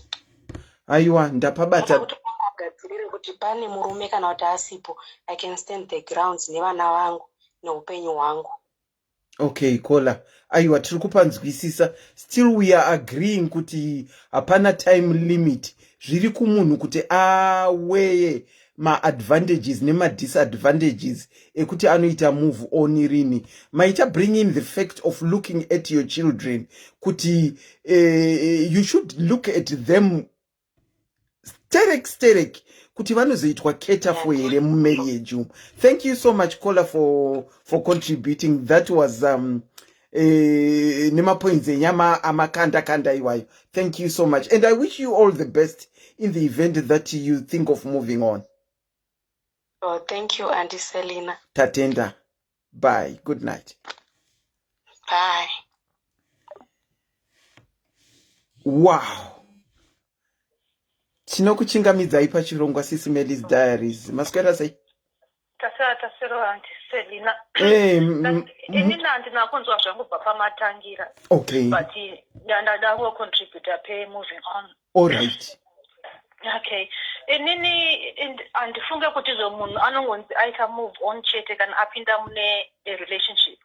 Because pane vamwe, as a previous caller said, unogona kupinda relationship usiri ready. Handiti. Ini ndonoti munguva kuda kuprovira kuvanhu kuti ndamove on by getting into another relationship, iwe usati mentally prepared for it. Uchiramba wachingofunga zvinozosvika panguva yekuti unozovhiringidza relationship yako, because unenge wapa situation yekuti unenge uchicompare kuti ningi uyo aimundidai saka uyo anenge ari kundidai, kana kuti you always have to go back kune relationship yamupfungwa dzako kuti zvakazotraka kuti saka handifunge kuti moving on is seen by actually getting into another relationship, because you can actually move on usiri relationship utori wega zvekuti even wakwana munhu wachona akuramba, handiti let's say if it's a divorce, wakamuona because usati wamove on unoti wakamuona even anchifamba nemunhu so unenge uchatenda wakanokonzera fight, handiti. Okay. But when you've actually moved on, even usina munhu waudanana naye, unotongomuona seumwe munhu any other person on the street, ndopaunoziva kuti I've actually moved on. My feelings are not actually aligned nemunhu zvachose. I've managed to distance myself from the previous relationship. Asi kana uchizviona uchingoti wakangomuona chete hana yako inotorova, kana kuti kutonzwa hasha, kana kuti munhu yakandikanganisira, zvozvikuda kutoita unotonomubata horo kuti iye akazondidai, then it means you haven't moved on. But you can actually move on without even being in another relationship.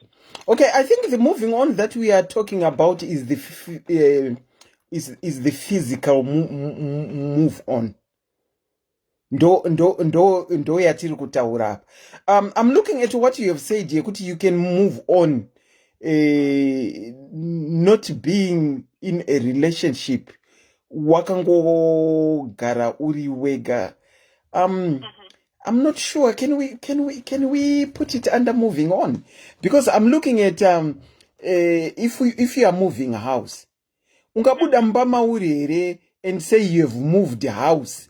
Yeah, but you know the other thing is okay, I'm moving out of this house and moving into a rented property that doesn't belong to you, and it. But then you can also move on from a marriage and decide to be celibate. And it means, you've decided, okay, this is the way my life is going to be. And I've decided, okay, I've moved on, I've forgotten about relationships. I don't want to get into another relationship anymore. I want to, love me and just be me. You can still do that. Because divorce, after marriage, they haven't moved on. Because there are other people who actually think, okay, this person was the love of my life. And then after that, but even though I've moved on, but I don't see myself with anybody else, I'm quite happy being on my own. And, time and then focus in my relationship, I can focus at that time on other things and not in a relationship with another person.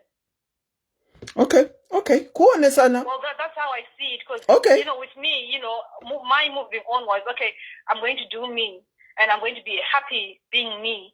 And, focus my life on other things and not on relationship. Even muna kanditi chakati kana kunyenga kana kuita say autombo move wakana kutombo move wakana even wakaona that previous person wango chimboda naye autombo fungi kana umboda kuremenesa kana kuita say kana and pale pasina kana that feeling yegodo kana chechikana wangomuona say another somebody. Okay. Kuonesana ndo pfungwa dzenyuwo atidzirambe. Caller is saying kuti you can move on with yourself after being in a relationship. Saka imimi caller makaita move on with yourself, makamboita incident yekuti move on with yourself here. Yeah. Okay. It's been about how many years? More than a decade now, and everything is okay. But I feel do I have an inkling of getting into another relationship? No. Okay. Yeah, I think I've had my time and it was good, and that was it. And now I'm focusing on other things and I'm happy.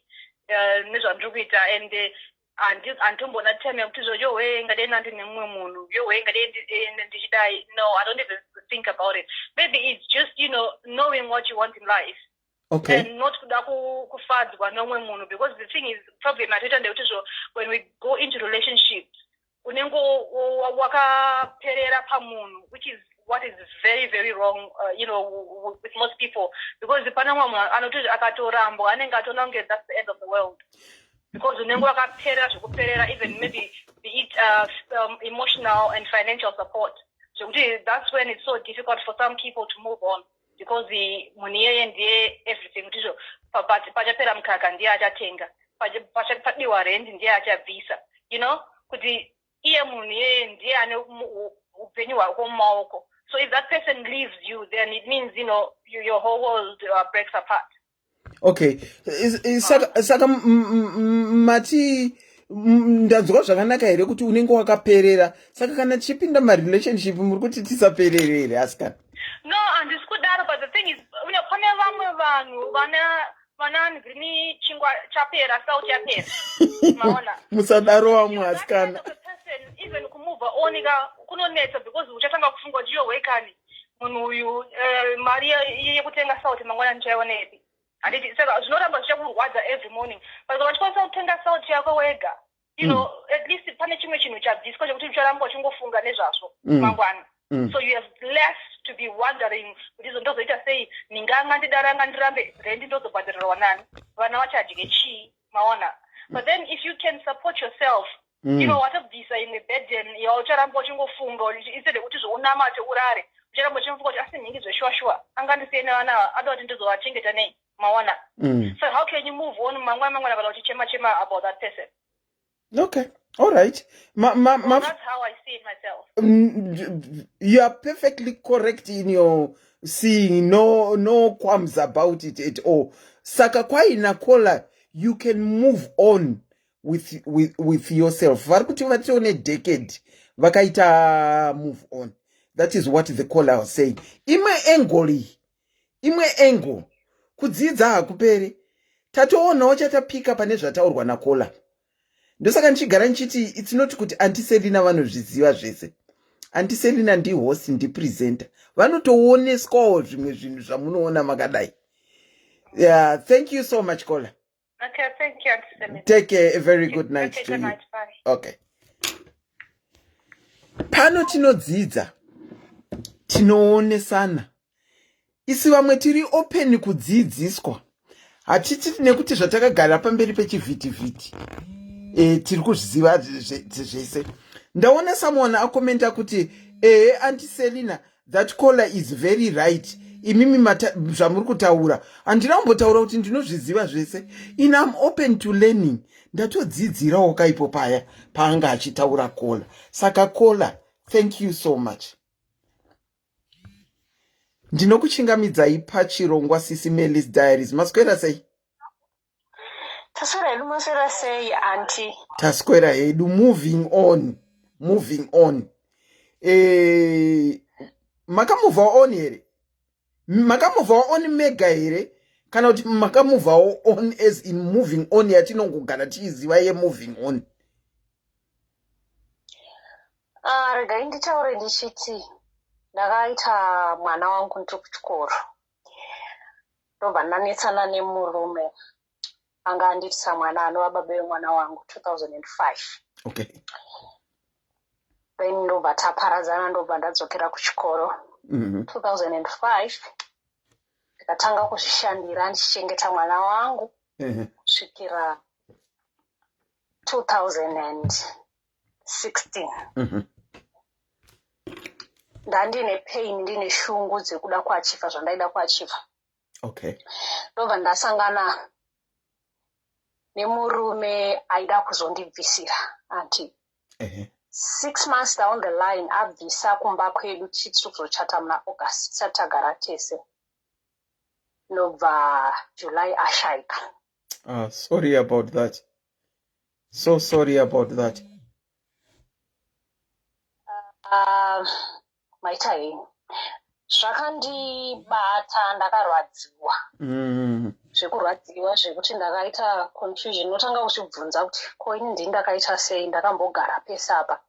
Ndisina munhu. Ndichiti ndawanawo munhu anoda kundichengeta nemwana wangu, aindida nemwana wangu. Ari munhu anga ari machua. Chifunga kuti tinovaka musha zvikaita nepamwe. Ndakagara kubva 2017, 2018, 2019. 2019 ndakazosangana nevamwe mufundisi ndichivaudza nyaya yangu kuti ndaneta handichadi, I've given up. Okay. Ndobva vandipa 1 Corinthians 7 verse 40 inoti mukadzi akasungwa nemurume achiri mupenyu kana murume achinge afa asunungurwa. Okay. From there I started feeling kuti because ndaifila kuti handisiri ready ndichitya ndisiti handichakwanisa.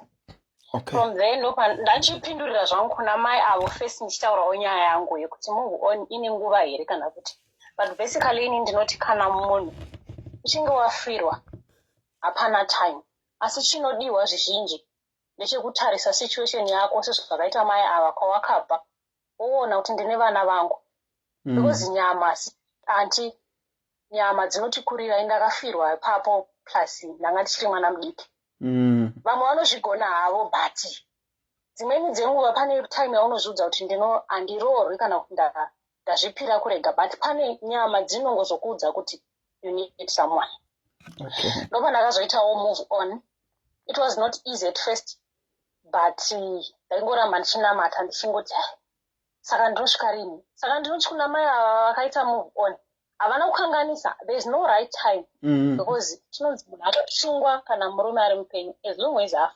But pandinongozoda kukurudzira vazhinji vedu ndepekuti ngatingoziva kuti unombodzidzana nemunhu wako even ukaita move on, wombomwawo macontraceptives until waona wadzidzana nemunhu wako uchiona kuti upenyu hwako isarambe unopa vana vako nhamo. Okay. Zvisinei inini shuviro yangu ndeyekuti dai tagona kuti andichawana hama achisekwe sevakadzi takadai tinofanira kungobatsirana. I was hoping kuti kana pane vaviri vatatu vanoda kuti tibatsirane namai ava vatangewo something because hanzi mbudzi kuzvarira pavanhu unzi utandirwe imbwa. Vatouya kuzochema but ndofunga ndapindura moving on. Kana wafirwa kana kuti warambwa zvinobva nemunhu kuti uri kuzvitora sei kana kuti unozvigamuchira sei iwewe, but chero shoko raMwari rinotiudza kuti kana munhu afirwa ane kodzero yekuita move on, asi zvinoda kuti umbotorawo nguva yako especially panyaya dzevana, even kumasingle mothers chaiko, kumbozvishandira uchichengeta vana vako nyange uinaye munhu. Hazvina kuipa kana uchinzwa kuti ndiri kuda munhu, asi kuzvingwarira kuti tisarambe tichizvipa mutoro wekuti ndozvara ndozvishoma zvananga ndichida kungotaura zvangu andi. Okay, pamusoro pezvamataura futi taakuchiedhera chimwe chechitatu chekuti you can move on with self. Ndazvinzwa izvozvo kuti you can move on. Ndakazviita. Baba vemwana wangu ndakaita move on, ndaimbotanga ndichirwadziwa until ndaifila kuti zveshuwa ndisati ndaita move on because ndaiti ndikamuona ndainzwa hasha. Kusvika patime yekuti ndanda kuti nyangwe ndikamuona handisinei naye ndakutokonzentrata nezvangu neupenyu hwangu ndandaita move on ndega. Asi pane nguva yakazondiudza kuti I need to move on with someone, I need someone. Ndobva ndakazosangana ndakasangana naye. Okay. Zvikasafamba futi zvakanaka saizvozvo akatorwa nenguva, but still right now ndakamove on last year 2020. Okay. After 2017 mumwe wangu aenda ndakazoitawo move on 2020 ndakunzwa ndega kuti pfungwa dzangu dzagadzikana ndakudawo munhu kufambidzana naye.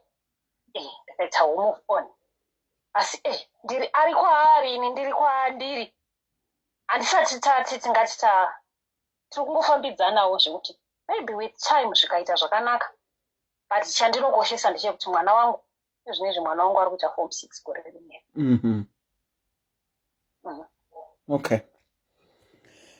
Okay, thank you so much Kola for contributing to what we are talking about, and sorry nekurasikirwa kwamakaita nemumwe wenyu.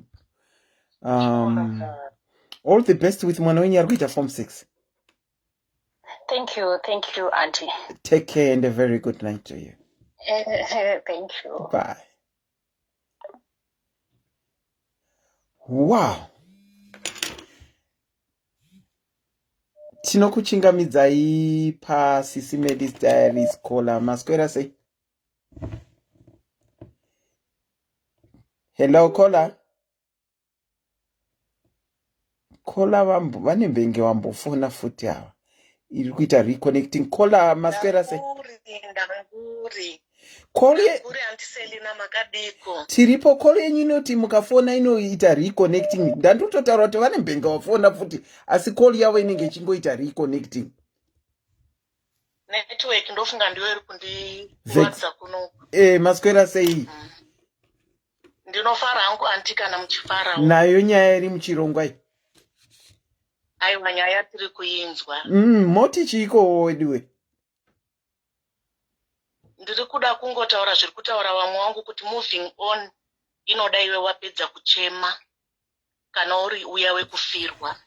Okay. Paunonzwa kuti ndakwana ndachema ndapora. Nekuti wafirwa unomira gore 6 months ameno nekupa wako wanenge waitwa naMwari kuti wochema kusvika papi. Asi chandadzidza ndechekuti tanga wapora. Okay. Zvoreva kuti ukafunga wakukwanisa kuzvitsanangura usingachemi sezvandiri kuita izvozvi. Sorry, Mati? Ndati kupora kwekuti ukazvifunga hazvichakuchemedzi. Ukaona uchiri bhita zvanga zvichataurwa newakasiiwa wekurambana. Kuti ukaona munhu uya unonzwa hasha. Okay. Wekufirwa ukafunga riro riya unotanga zvekushima. Okay, Mati ndo stage yamuri at the moment. Ndanzwa zvirizvo. Aiwa, ini ndakapora. Makapora. Ndakachema andisinina ndikapora. Okay. Saka ndawo mugroup rewaita move on. Okay. Makachema kwenguva yakadini musati maita move on. Uye makaita move on mega here kana kuti makaita move on. Ndakachema 6 years. Okay. Murume afa. Ndikazowedzera rimwe gore rekuita move on ndega. Kuti handina wandiri kudanana naye. Okay. Asi mukati mangu ndapora. Ndanzwisisa kuti baba vaya vachadzoki. 7 years? Yes. Gore rechi7 ndandisingachachemi. Okay. Ndabhizi kukanselawo vamwe zvokwadi baba vakatoenda vachadzoki. Chakutoitika ndechekuti chengeta vana vako. Ndizvozvo. Okay, saka iniche ndaita 7 years dzangu idzodzo ndakazoita move on yekuita munhu wekufambidzana naye. Okay. Wana wakura. Alright. Mumba makubhowa. Wana varoorwa, vana varoora. Okay. Ndangosara ndaini ndega mumba. Chishuwa chemoyo wangu chanchite kuti ndinoda kuzoroorwa. Wana wangu wane mabasa. Wana wangu varoorwa. Okay. Wana wangu wasafe. Ndandiri selfish. Okay. Selfish wangu zveihwohwo ndandakazviudzwa ndinozoda murume une vana vakuru kupfuura wangu last born ndoda kuti ngozoita zvelast born nyangwe nekumba kwababa awa. I was so selfish. Asi Mwari nekuwa Mwari ndomamirira zvakaita. Munhu wangu andofambidzana naye vana vake vakuru kune vana vangu. Okay. Saka ndoda kubatsira madzimai anenge asangana nedambudziko rekufirwa vari vadiki. Tangai mapusha upenyu hwewana wenyu first before varume mukati. Mwari wazokubatsirai mutange mashanda zvinorwadza wana wenyu wakure mozotangana nezvevarume wana wako wapari nani. Ko zvino nhai anti votanga wapushana nezvevana. Tiri vanhu vevakadzi kana kuti vanhu vevarume vanhu vevarumeka. Kana wamborayira zvaunenge warayira tine manidzi anenge achida kuserviswa. Tomaita sei manidzi? Kana ari manidzi emuviri anti Selina. Ukatonzwa nyama dzopfakanyika mhepo yapinda. Kana zvakati ndindindi chero ukaona murume haumudivi unenge uchifunga kuti wana wangu wozodii. Mati kana zvopfakanyika muziva kuti mhepo yapinda. Chishona chandikuta. Ukanzwa wakuda zvevarume mhepo yapinda. kana zvakati tsaka handiselinaka uchitarisa vana wako so unoti dai Mwari mandibatsira ndashanda vana wangu wakure. Okay. Ina hangu ndo zvandakaita ndaityira upenyu hwevana wangu. Right. Vana wangu uzodii. Ndinowana zibaba iri richada vana waro rotadza kuda vana wangu. Ndotozotadza kudzidzisa vana wangu regai nditokwesha mapoto. Wandoshanda vana waende kuchikoro. Okay. Hai. Ndo maturiro andakaita. Ndodazve last time ndakatadza kupinda. Madzimai hama dzevarume dzinotida kana varume vacho varipo. Kana wasisipo hatitarisiri vanatete vana baba mukuru kuzotibatsira mafizi. Saka munhukadzi gara uine kamwe kanhu kaunokwanisa kuita. Kuruka majuzi chaiko kugadzirawo musoro. Munhukadzi itawo chemaoko chako chaunoita. In the event yekuti bhee wamuka asipo. Unosara uchishingaira navana vako. Ini ndakarukwenya handiselina ndafirwa. Ndakarukwenya. Hama dzakabva dzatogura ukama ipapo. Saka munhukadzi ndiri kutoda kukubatsirai kuti tinodiwa kana varume vacho varipo. Pano muka asipo handiselina. Okay. Unorukwenya. Saka munhukadzi equip yourself, gara uine kamwe kanhu kaunoita. In the event yekuti dambudziko rekufirwa rauya. Cherororo rekurambwa. Hauzofungi kuti ndichanonyaradzwa nomwe murume achizondipa mari. Murume utori nomhuri yake. Munhukadzi equip yourself. Okay. Hatina kuropafadzwa nenjere tese. Maoko ako ngaaitewo chimwe chinhu. Alright. Hello? Iri kuita reconnecting. Kola vari kuti vakatadza kupinda muchirongwa chatakaita chiya chekufirwa. Asi vatiregai nditore opportunity iyo ndingotaurawo kuti kana wafirwa uri munhukadzi haikona kuchiexpecta kuti ana baba mudiki nana baba mukuru ndo vanofanirwa kubhadharira school fees yenhingirikini yevana vako. Itawo mukadzi anoti kana abhero achiripo unochengetawo tumasenzi twako kusaidi. Ndo zviri kutaura Kola. Ndo zvamuri kutaura here Kola? Ndizvo chaizvo hama dzevarume dzinotida kana varume vacho varipo. Uraiti. Chero baba mukuru tine mari yarinokukanganwa. Haritombodi kuzonzwa nezvenyu. Saka mukadzi gara wazviikwipa. Ita chibasa chako chinokuitirawo mari yako. Gadzirawo musoro semamwe madzimai. Okay. Rukawo majuzi semamwe madzimai. Usangozomirira kuti kuno kutokumbira mari yefees. Mukadzi chengeta vana vako ndevako. Hama tichazodziona pamberi apo, asi wese wasati wafirwa. Wese wane dzimba. Do something. Hama dzevarume hadzitidi kana hama yawo yafa. Tinogara ndichiti dai murume wangu achizomuka. Ndozomuti ndo yatakasara tichipindwa nehama dzako idzi. Unofa zvakare, unofenda. Kufa rwepiri. Okay. Hai, maita basa Kola.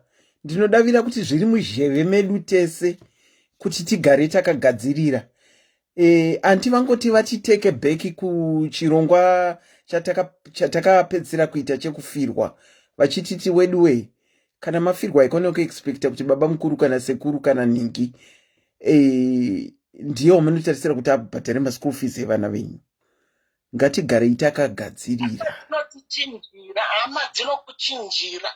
Dzinokuchinjira hatiselina. Ipa vana vangu paiva nevana vemurume.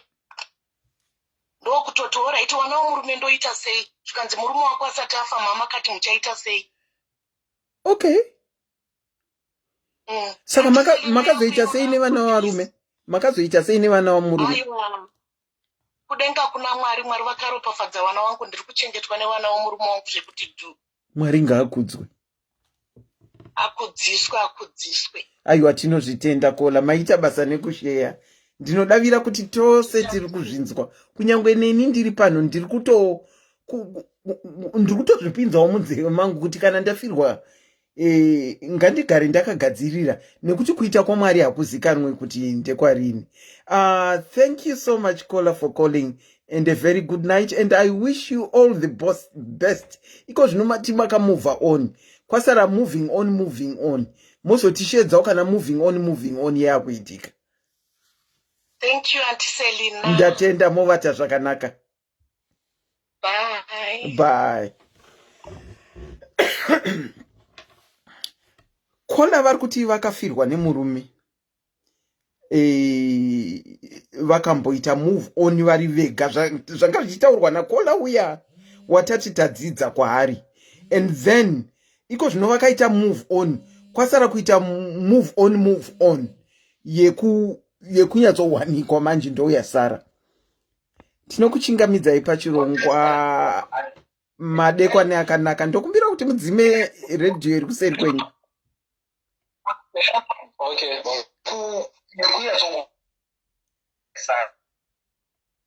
Hello?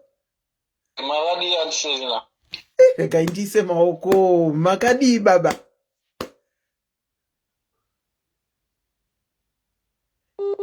Reconnecting. Iri kubva ekaya. Saka connection inenge ichinetsa. Makadi baba kwamuri ikoko. Wakatiri kuno tinofara. Munofara. Tinofara kunzwa mavoisi my head of the houses edu achiuya pachirongwa achicontributor. Thank you so much. Aiwa tinotenda. No, hadira kucontributor mbichana zvangu. Taura izvi. Now we're moving on. Moving on, like you said, we are all agreeing with apana time frame yekuti move on.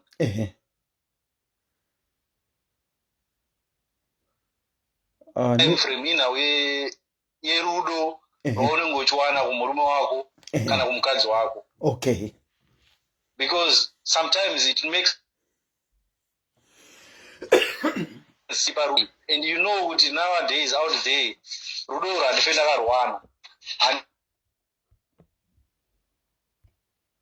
I was listening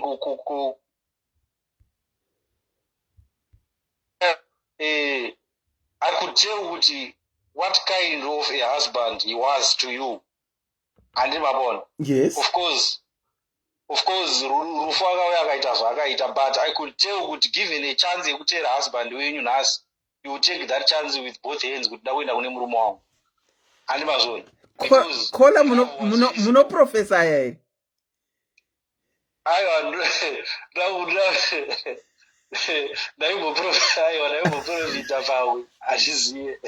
Okay, you can go on. Yes, so that kind of love is very difficult for you to move on. It's not about the kids. That's nemunhu waunogara naye, nemunhu waungochidanana naye. Because moving on yemunhu afa, moving on yemunhu mupenyu. Yakasiyana. Munhu mupenyu, you will never feel guilty because mune muchichinja namawords kuti andichakuda, enda, newewo. You can go on like that, easy to move on. Okay. But munhu afa kuti mune muchidanana, afa wakambata ruoko wari papa. It's always asking God every time kuti naye Mwari chii. Sure. In your heart kuti it's too late. Sorry, let's bear with our caller. Network iri kumboita ichikata but tatsikwa nababa mukutaura umu. Let's bear with him. Yeah, so sometimes caller muambotaura akati you can move on spiritually, physically, but spiritual wise nongori kumashuro usaita move on. Some people will never move on but usaita move on. Murume wako achitomuka achimubikira achienda kubasa achingobuda chete otosara ochichema chitaura funga munhu akafa uya kuti dai ari mpenyu not kuti murume ona ari kubata zvakaipa kana kuita sei, but there was a connection, there was a vibe between you people. Saka chinokubata kuti uite move on. So sometimes unogona kusangana nemumwe munhu. Ini ndiri hama yangu yandoziva ini akafirwa ne23 years nanhasi ana kubvira arorwa, but akuma. So you could understand feeling yanga anayo kumurume wake kuti yanga yakaita sei. Yeah. So towirirana, like we said, kuti hapana time frame yekuti move on. Yeah. we can judge kuti no akakurumidza rwakaita sei, but at the same time pamwe akatoita move on murume wacho asina kufa, akangomirira kuti murume abve out of the way, obva atoita move on. Handi masoro. So mataurira muri kuita, I guess you are saying kuti tabvumirana kuti hapana time frame yekuita move on, and then you gave an example of myself. I'll be truthful. Ndakafirwa nemunhu wandaida, and then I stayed, that was 2000, I stayed on up to 2018, although ndakazotanga kuenda out nemurume wandinaye kunana 2000, between 2007 and 2009, but tikazochata muna 2018. I did move on, but whilst I said I move on, I've made my other half understand the attachment. Ndosaka ndakati musuya ndofunga ndiri weird ndichiburisa ningirikini photo yemurume wangu kuti irimo muhallway. Maybe I'm weird. I've moved on, but I can safely assure you kuti every November ndine time yandinobatikana zvekuti iye akutoziva kuti that time is approaching, yekuti ndinenge ndiri paka sort of low side. But I'm glad ndakawanana nemunhu anonzwisisa kuti pane zvinoitika munana November ndinonzwa kudzikira kwakanyanya stereki zvekuti iye andohero pakukamfota, nekuti akabvuma kuti he is the father of your children. It was death that did you part, it wasn't your choice. Saka ndosaka ndati munoprofita here. Ini wangu ndaimuda zveshuwa, rufu rwakangotongwawo zvaro. Munoona kuti anti munhu akana achitaura, you can tell, you can feel kuti zviri, because inini hangu handizi muprofita, but kana pamunotaura, kana makola mamwe anotaura, just like mamwe makola anouya achitaura pana, ndotozwa kuti uyu munhu akutaura zvekupfurira vanhu, haasi kutaura zvekuumba vanhu.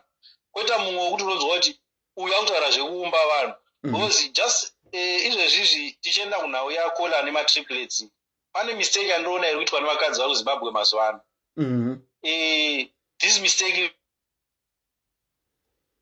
kadzi vekuZimbabwe vakuita mistake yekuti akabva kuZimbabwe akawana basa rekushanda muJoburg, or akaenda kuLondon akawana basa rekushanda, anotanga kufunga kuti munhu wese, mukadzi wese ari kuZimbabwe is somehow weak or mentally incapacitated. I don't know kuti vanenge vakufunga kuti mukadzi iye anofanira kudai, because when everyone becomes an advisor, or when everyone becomes a counselor, it becomes a problem itself. We have to counsel ourselves, not to think kuti iwo kana wakushanda iwewe, everyone must be working. Hakuna nyika inokwanisa kuti mukadzi wese, imimi anti muri kuLondon, you can tell vanhu vari palive nhasi kuti kuna vamwe varungu, vakadzi vevarungu vasingaende kubasa vanogara vari permanent housewife variko. Handi mabona variko vanhu vakadaro. So it's not wise, it's not ideal kuti munhu wese anofunga kuti mukadzi wese anofanira kushanda. Not like I'm saying kuti mukadzi hafanira kushanda, no, mukadzi anofanira kushanda, but you must also understand from the woman side of view kuti vamwe vakadzi vanenge vachishanda triple shift, because mukadzi anomuka makuseni kubasa, anomuka ogadzira vana vachienda kuchikoro, otsvaira mumba, osuka maplate, orongedza, naforoko kwakubika. Saka vanongoda kuti mukadzi futi apedze kudaro aende kubasa adzoke futi, manheriwo akuda service futi, murume okusevhisa futi. Saka unongoda vachiti mukadzi, imi mamwe vakadzi muri kusenza mumakicheni, muri kupiwa mari yekusenza mukicheni. Mumwe mukadzi ari kusenza mukicheni yemumba make, muri palive muchiti haashandi, anogarira maoko. Why musingaoni kuti mukadzi uyu basa raari kuita uri kuita iwo rakafanana, just because uyu ari kuita remukicheni make, iwo uri kuita ramurungu uri kupiwa mari, does not make any less than you. Handi mazona. Okay. Mukadzi iye akaitawo unfortunate kitchen make, time yaanenge akutambura iyoyo vanhu vanobva vamublame, mukadzi haafanira kugarira maoko, unofanira kuti abheri wako kana achidaiwo, unofanira kungochidaiwo. Some women are working harder than you. Just because they don't get a salary does not mean they are not working hard. Okay. Havana hazi salary, but does not mean they are not working any hard. Anenge achitobatsira murume zvekuti if mashandiro anoita mama ake was to be converted into money, maybe she will be earning more than you are earning. Because you maybe unokwenda unosuka maplate nekudzoka. Iye anosuka maplate anoitisa vana homework anoita zvese. Anosevhisa futi murume wake. Iwe uri single parent uri kusenza tikuziva uri single parents auna unosevhisa uri kumuka uchienda kunosuka maplate nafodzwa pamba mako. Then you see vamwe vakadzi as weak. It's very bad. People kana vachipa advice kumunhu, they must not judge kuti you are weak or haushande or unogarira maoko or something. They must give you advice. Anoona murume wako ashaika. I think it's high time now you something to support your kids. And not kuti unoya uchiti munhu mukadzi afana kugarira maoko. Imimi anti imagine amai vane vana 6 ava. Mukataura mukadzi yakagarira maoko here shuwa 6 vana. Kuti munhu yakagarira maoko. Ana kugarira maoko. Ana kugarira maoko atori busy nevana 6 iwayo. Probably vana 6 anti vana 6 vakabvisa hembe musi Tuesday wese vari 6. Hembe dzavanopfeka mani vozibvisa musi Wednesday, right? Let's say Wednesday vozibvisa Wednesday. Senge dziri 12 hembe dziri papo nedzemurume wake nedzake. Aripo ipapo. Motaura kuti munhu iye hanzi anogarira maoko. Iwe because uwana salary you think kuti uyu haasi kuwana salary akagarira maoko. It's different. Probably matauriro avanenge vachiita baba ndeyekuti magariro acho avanenge vachitaurira ekugarira maoko ndeyekuti besides kuwacha kwavanoita ikoko rinova ritori basa, vangadai vari kutsvagawo zvimwe zvinhu zviri extra zvekuita zvinobringa income mumba yekuti vabatsirikane. Yeah, ipapo muri right, but munomboziva here futi kuti utsvaga zvinhu zviri extra zvinobringa income mumba sometimes so let's say 8 years aro 18 years haungamutaura kuti ngaatsvage zvinhu zviri extra zvekuti aita ari pa20 years kana pa21 years because pane honeymoon period vanofanira kumboenjoya nemurume wake. Murume wake anofanira kumbobvawo kubasa achiona mukadzi wake arimo vachitakurana vari mumba. Manje kwangoti iwo warorwa nhasi wakutotanga kutengesa musika hazvibude, bonding yacho inobva kupi? Ani mazona pane time frame yatumbuva munofanira kumbopawo vamwe vanhu vachiitawo zvimwe zvinhu zvavanenge vachiitawo. Kumbodanana chaiko chaiko nemurume wako kunodawo bonding chaichai. That's why muchiona marelationship amazuva ano achiparara because murume nemukadzi havana bonding because kana pakurapa kanzi andichakuda haafile loss because agara anenge asina murume wacho. It's easy for a lady kuti aita attachment nemurume wekubasa waanoswera naye vachitaura nyaya than murume wake mumba because murume anobuda na 6 odzoka na 8 iwo unenge usiri pamba ozodzokawo na 5 murume achiva na 8 morweresana manheru morara.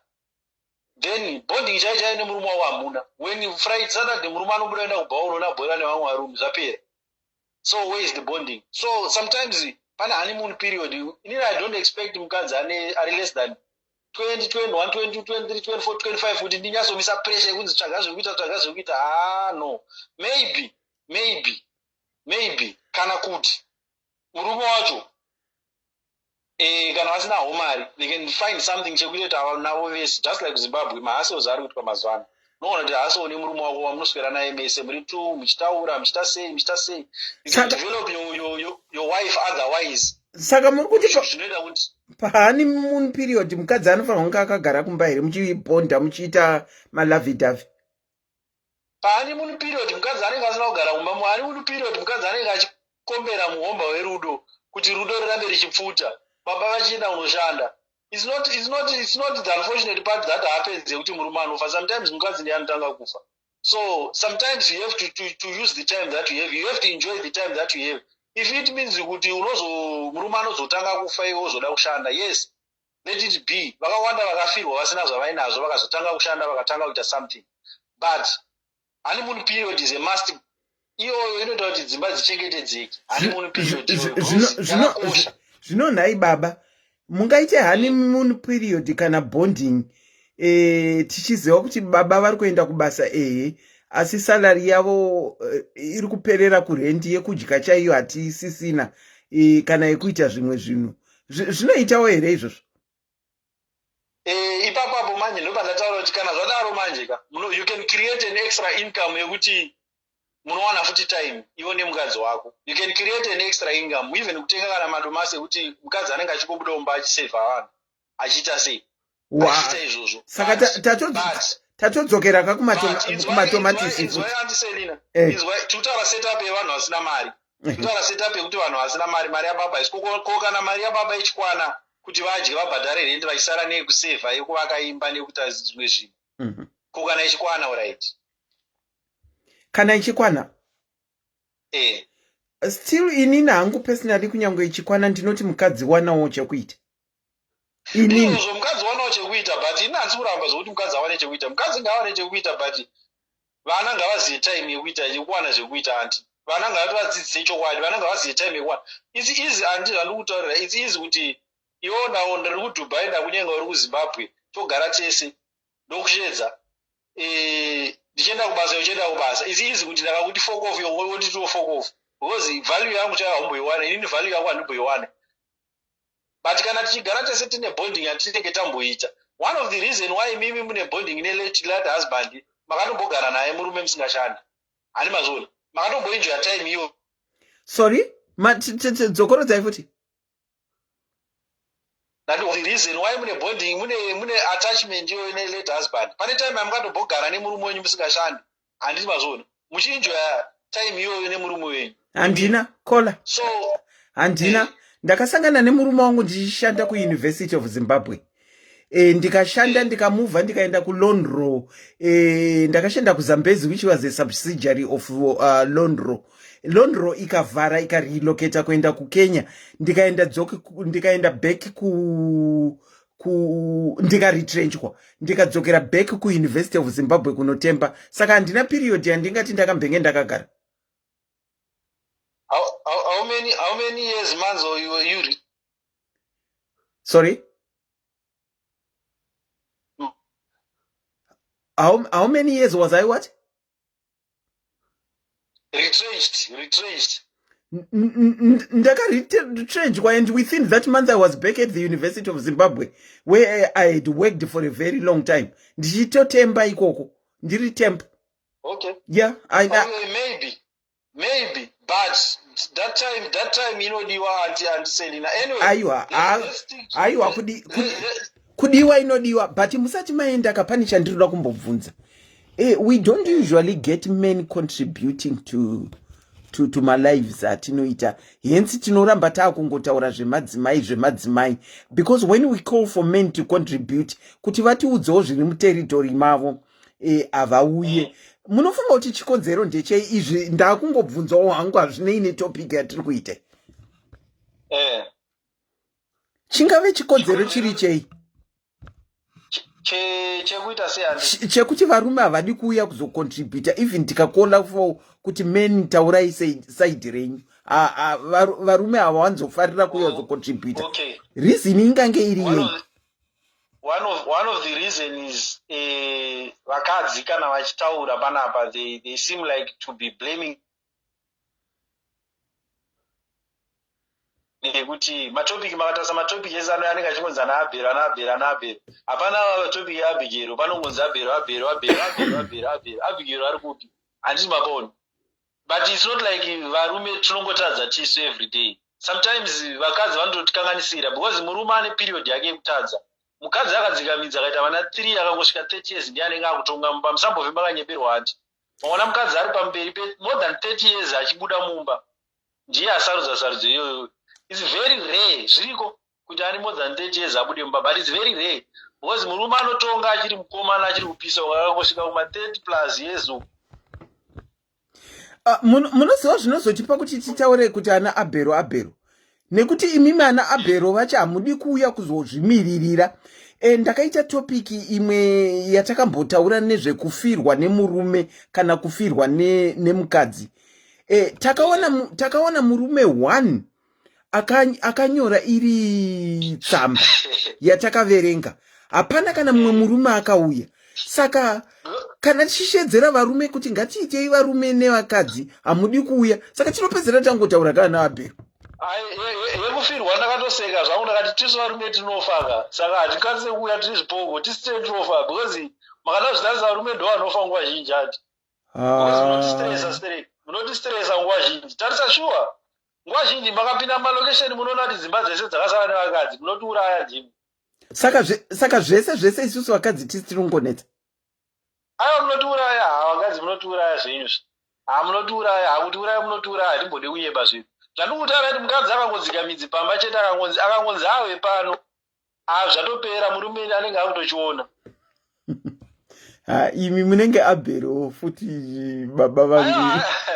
Aiwa ini handizabhero hangu ini handizabhero ndikusimbisa madzimai ndosaka manzwa achiti madzimai ka instead of bringing others down other fellow ladies ka uplift them, tell them how you do it. Movasumudzira movapa ma-ideas because as a Zimbabwean community we are so I don't know which proper way to use, but we are divided. Singaite zvekuti munhu akangosumuka akangoona kuti indasumuka chete akutoona kunge vari pasi vakadhakwa havana brain instead yekuvaonesawo kuti no vanofana kudai. So as a Zimbabwean community I like it here because sometimes there's time for get together tichita bonding sefamily yemadiaries. Yeah. Hazvifanira kuitwa panapa zviperera panapa, tofanira kuita bonding yekuziva kuti ndakaona muZimbabwe mustreet achifamba mukadzi ari kufamba muZimbabwe and I must not take advantage of her. She's my sister, she's my wife, she's my mother, she can be anything to me. Tofanira kumprotect as a man.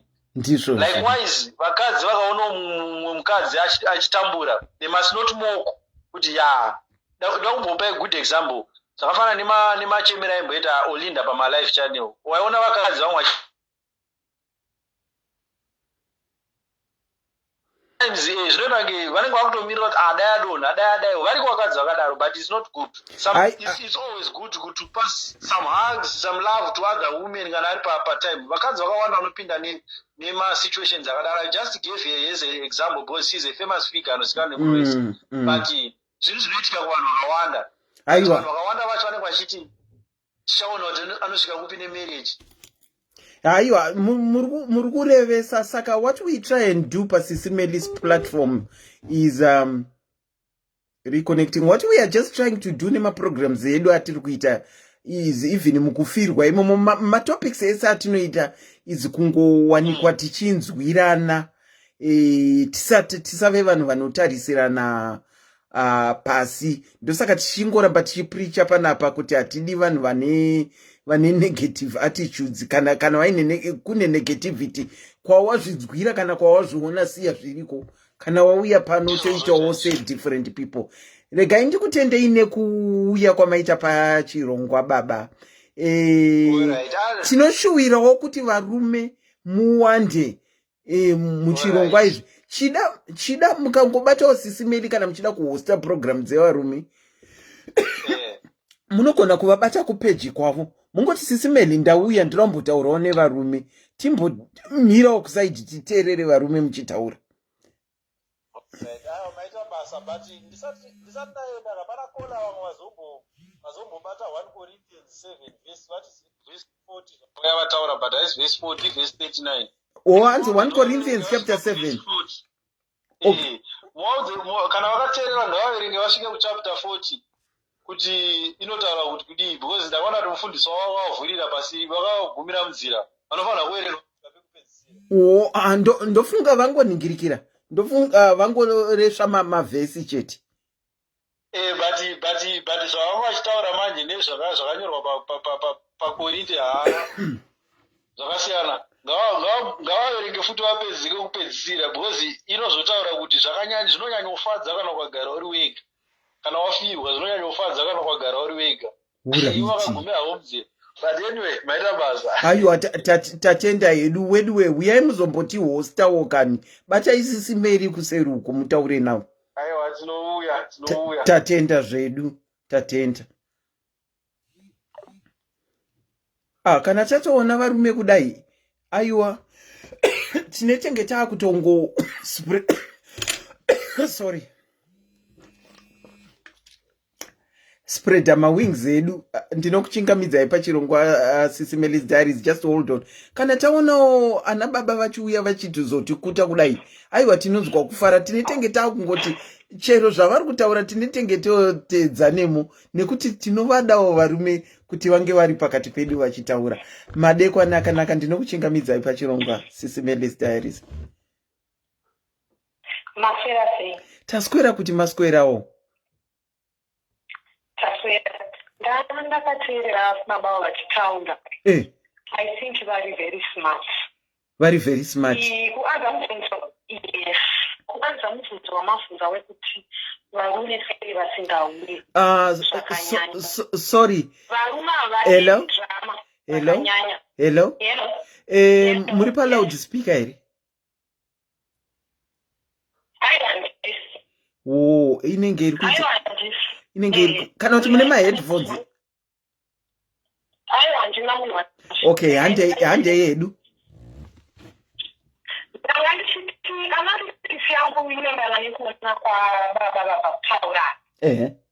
Varume havangauyi because vakadziona kuti bitterness yakawanda matiri. Varume havadi madhirama. Vavo vanezvungu dzikataurwa. Dzotaurwa zvekupera zvisina kupopotedzana nekutukana. Vakadzi kupopota poindikasa vakakangoagriya. Vakutopopota plazi usually vakadzi vanoita go with the wind. Kuri kuenda mhepo mumwe wana akatanga akati zvakadai zvakashata vese zvakadai zvakashata vanoti zvakanaka vakutotya but varume vanodhika nemasect. Saka kuti vakwane madhirama akadaro manje hazviiti manje vanobva varegera. Isu vakadzi tiri dictatorate and zvekonzero chaicho chii vanhu havakwa mukadzi hatidi vanhu vanofara. Ndinoona nekuti kana kuti kapu inenge ichifara havafari godo rakanyanya matiri muvanhukadzi. I think takasikwa takadaro. Fara kana uchiona mumwe wavo achidhiraivha prado asi asingaende kubasa kwete kuti kubasa achazviona hake unouri tichazimbambotambira 300. That person is better rules than you. Ngatitenge zvino sevanhukadzi zvakanaka zvakanaka. Zvipo zvinosiyana. Umwe anogona kunge asiri ticha kuchikoro zvataurwa nababa avo. But asiri ticha mumba make. Enda zvireve kuti kusaenda kubasa haagone kuchengetedza vana kubaira umweni. Aiwa unotoshamisika. Zvekuti murume anozofa pakazvinzwa kupiko. Iwe vakahafe here. Toti muri maticha 36700 inokozoita mukadzi wamune chimumbi haende kubasa tomboti but vane mukadzi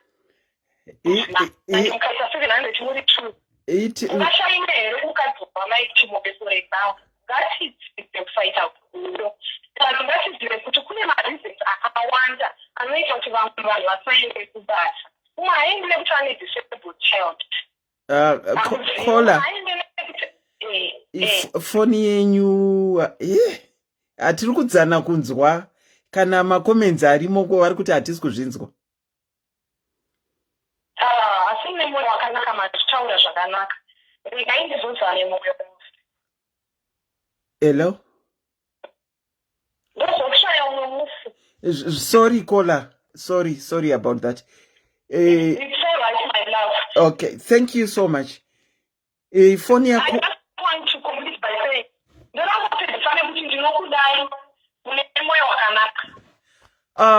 thank you so much, Mama Maita Basa. Thank you so much. That's so relieving to hear. Take care. Good night.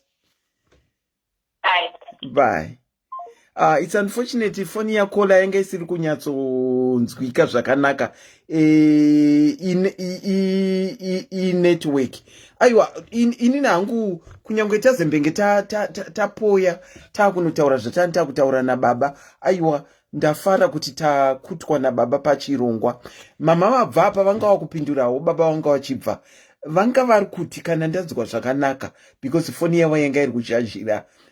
Vanga vari kuti chisinokonzera varume kuti vasauya izi havadi zveruzha. Vakadzi tinenge tinoita ruzha nekuda kuita nharo ende uye tine bitterness inotikurira. Asi tochidzokera zvedu topic yedu ya moving on. Ndambona someone anyora kuti Auntie Selina, you seem to be so much inclined on the physical. It's not that I'm inclined on the physical. It's because I'm talking Jandino funga inini. Remember Jandino taura ndezvandinofunga ini nemaonero angu. And kana tichiita program tinoita kuonesana. Iwe chiregera kuti andiselina, you seem to be focused on the inclined on the physical. Chuya utaure rako side iwewe. Sekutaura kuya kwaita kola ataura zvekuti you can move on with yourself physically. Remember tinoonesana. Kuva andiselina vakagara pamberi pechivhitivhiti hazvireve kuti ndinoziva zvese. Ndinotodzidza, ndinotobva ndadzidza zvinhu zvakawanda zvekuti panapa. Inini, I'm merely a host and presenter. Being a host and presenter doesn't mean I know it all. Ndinetenge ndichitonzwawo ndichidzidza. Saka iwewe chiuya fona utaure, number is pinned at the bottom. Iwewe fona utionesewo. Chida pane zvaungationesa zvatisingazivi. Anditi ndo mashandiro atinoita. We don't pertain to know it all. Saka tinoonesana. And then pane mwe kola ataura kuti you haven't moved on mentally, nekuti ndino exhibita tuma itotkuya kuti ndinogarisa 40 yemurume mumba, kana November asvika ndinoonzwa batikana.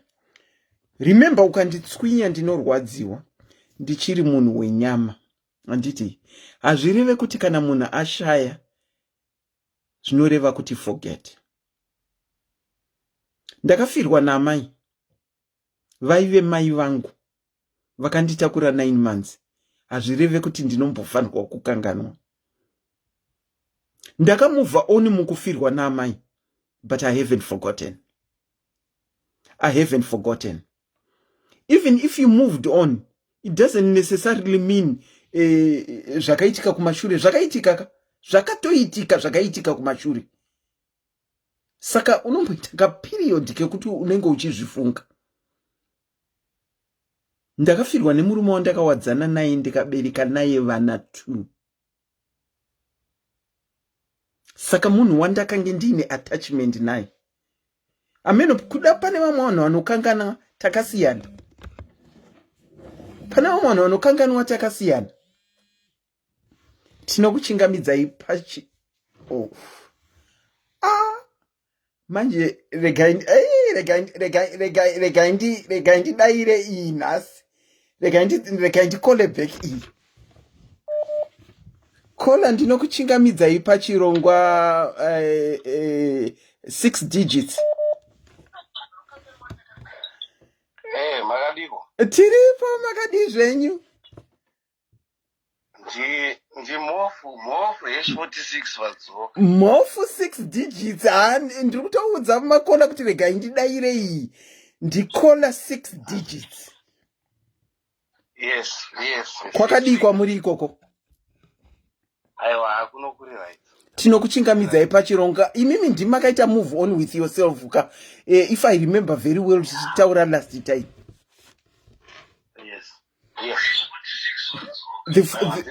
The floor is yours. Taura izvenyu. Okay. Zvazvinoita SIS MELLY kuti ende mataura zvakanaka eli. Kuti varume we are very factual. And vakadzi are very emotional. And ndokusiko kwatakaita. Okay. And pane zvekuti hatife takaita makwikwi. Nevakadzi. Takazvichinja ndo musikiro wedu. Munoona chiro pandakakomenta last time paipai. Ichokwadi chakarwadza vanhu. Okay. Asi ichokwadi. Ende muchaona kuti kana tiri vanhu tinobata zvatinenge tada kuti tibata handiti. Ndizvozvo. Right. Pane chinonzi kana ndakatarisa pamudzimai nemunhurume. Pane chinonzi soul ties. Okay. I don't know kana muchizvi understand zvakanyanya. Soul ties zvinoreva kuti kana ndagara nemudzimai inini ndadara nemudzimai mofu mai akarara nemunhurume mofu imbomirai 1 minute. Mofu vari kutaura You might think kuti kunenge tiri kudivheta. Tinenge tiri kudivheta. Tinoda kumbopawo ana mhofu nana samaita vanenge vauya kuzotaura. Tinoda kuvapa platform yekutaura. Saka ngatiteereresei vachitaura. Taura henyu, enderera henyu mberi mhofu. Okay. Pana anonzi ndichasostika patopic yenyu chaizvo chaizvo. Okay. Vanoda kuteera vane nzeve dzokudzwa ngavanhu. Zvokwadi. Pana anonzi masoul ties. Yes. Yes. Saka zvazvinoita ndezvekudai so. Munhu wemudzimai akati nhasi ana Gilbert uyu. Mangwana Gilbert uyu. Mangwana Gilbert uyu. She is bearing her soul to those people all the time. Mukadzi ane attachment. Varume atite attachment. Okay, masoul ties amuri kutauraya, I think ndo anogara achitaurwa naSIS MELLY. Saka mati vakadzi tine attachment. Varume hamuite attachment. Mukadzi akangorara nemunhurume. She is bearing her soul with that person. Okay. Ndosaka mchona kuti akadzi aramba nemunhu iye zvinomurwadza. Zvonzi ndashandiswa. Aiwa handiti ainakirwa tese here papressure. Wazoshandiswa papiwo. Ndokuti iye anobhera masoul ties. Pane chirungu chinotaura kuti maturusi atinawo yemurume haina conscious. Inongoita zvayaita ibve yaita. Saka muchiona kuti varume kana kunotenga togona kunotenga. Asi munhu wechidzimai wakaona munhu wechidzimai abvisa hembe dzake akunotenga ashinga anono apinda pamurume adana nemurume achitika achinobvisa hembe yake ashinga asi murume anogona kuzviita asingatombozveka ane zita rako murume kungoriliza chete asi mukadzi ndiye anogamuchira azvife zvakachiri chaizvozvo. Okay. Zvazvinoita manje saka mukizona kuti musikiro wedu chaiwo isusu varume hatina use by date. Atinoziva. Sorry. Mofu mati varume hamuna chi? Use by date. Ko vakadzi tinaro? Right, kana chiti use by date tete ndiri kudai so. Musikiro wedu chiroma miviri yedu yakatosiyana. Mukadzi ndiye anogamuchira, ndiye anochengeta vana, ndiye anobara vana. Handiti murume hauna chaunosiya mumurume, murume ndiye anosiya muzvinhu mauri. Okay. He is bearing those souls into you. Ndosaka muchiona kuti mamwe madzimai anogona kuendeta kunzi aiwa siyana nemurume siyana naye, ebva amusiya, inotsvaga mumwe. Within 2 years, 3 years, another nemunhu iyeye. Nokuti in spiritually achiri nemunhu akasiya iye uya. It takes many years to go through that path. You can even go through a psychological help chayakasimba. So for you to forget that soul yemunhu iyeye, ndo musikiro wedu chero taita sei, chero tanzi vakazi taita ma6 figure takatosiyana. Takatosiyana.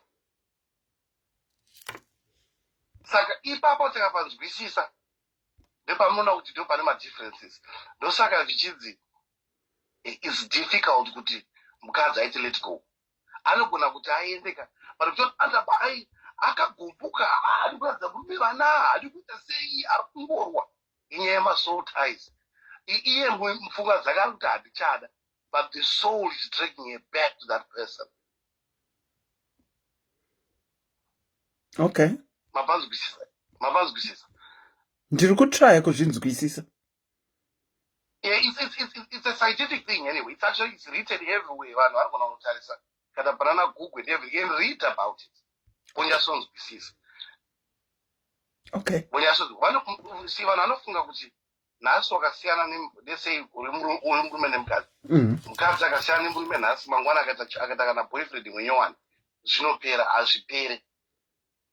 This is natural, hauzvichinje. Ungangwari sei wakaita kana PhD uri mukadzi hazvina nebasa rese. Joba ndokutaura use by date yandokutaura tete ndekudai so munoona kuti ini semunhurume musikiri wedu uyu tichakamba takapopota but ichokwadi ndinogona kunobara vana kudzimai ane 100 years asi mudzimai haana kusimba kuti aite izvozvo. Mudzimai haana kusimba kuti abare vana kusvika pa100 years. Asi mubhaibheri mune mukadzi akabara.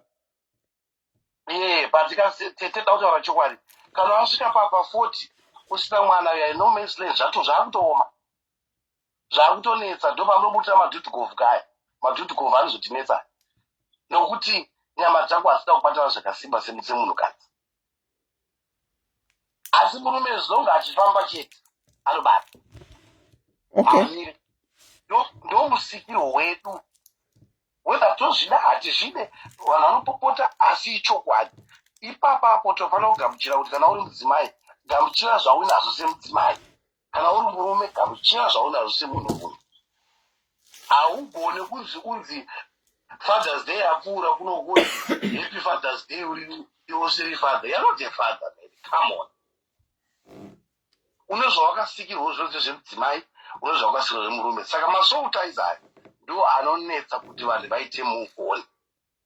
Asi kuvanhurume hatinyanyokurumidza kukecha mafeelings vanhurume. Ane mazvona mati. Saka munonyepera kuti matida musina mafeelings nesu ndo zvamunoita? Zvazvinoita ka ndosaka zvinzi murume tete imbwa. Nokuti akangozi pakona paanyengedzwa. Nai mofu. Mofu. Saka muri kuti muri mbuka here pamuripa. Aiwa ka. Musakangana kuti we are all animals. Okay. Yes. Uturu hwomurume kana hwomubata. Kana pasina mudzimai akasi padhuze kana ari kure. Kana hwongomubata teteka. Anoita zvimwe zvinhu zvokuti tozochiti what happens kana usina kuonekwa hauna kuonekwa. Ndotaura chokwadi chaicho. Ndozvinoitika. Murume hazvichinje tete. Wo kana usina kuoneka hauna kuoneka. Tete, what happens in Vegas stays in Vegas. Ano makamboizwa statement iyo. Ndinoiziva. Saka nai mofu. Yes.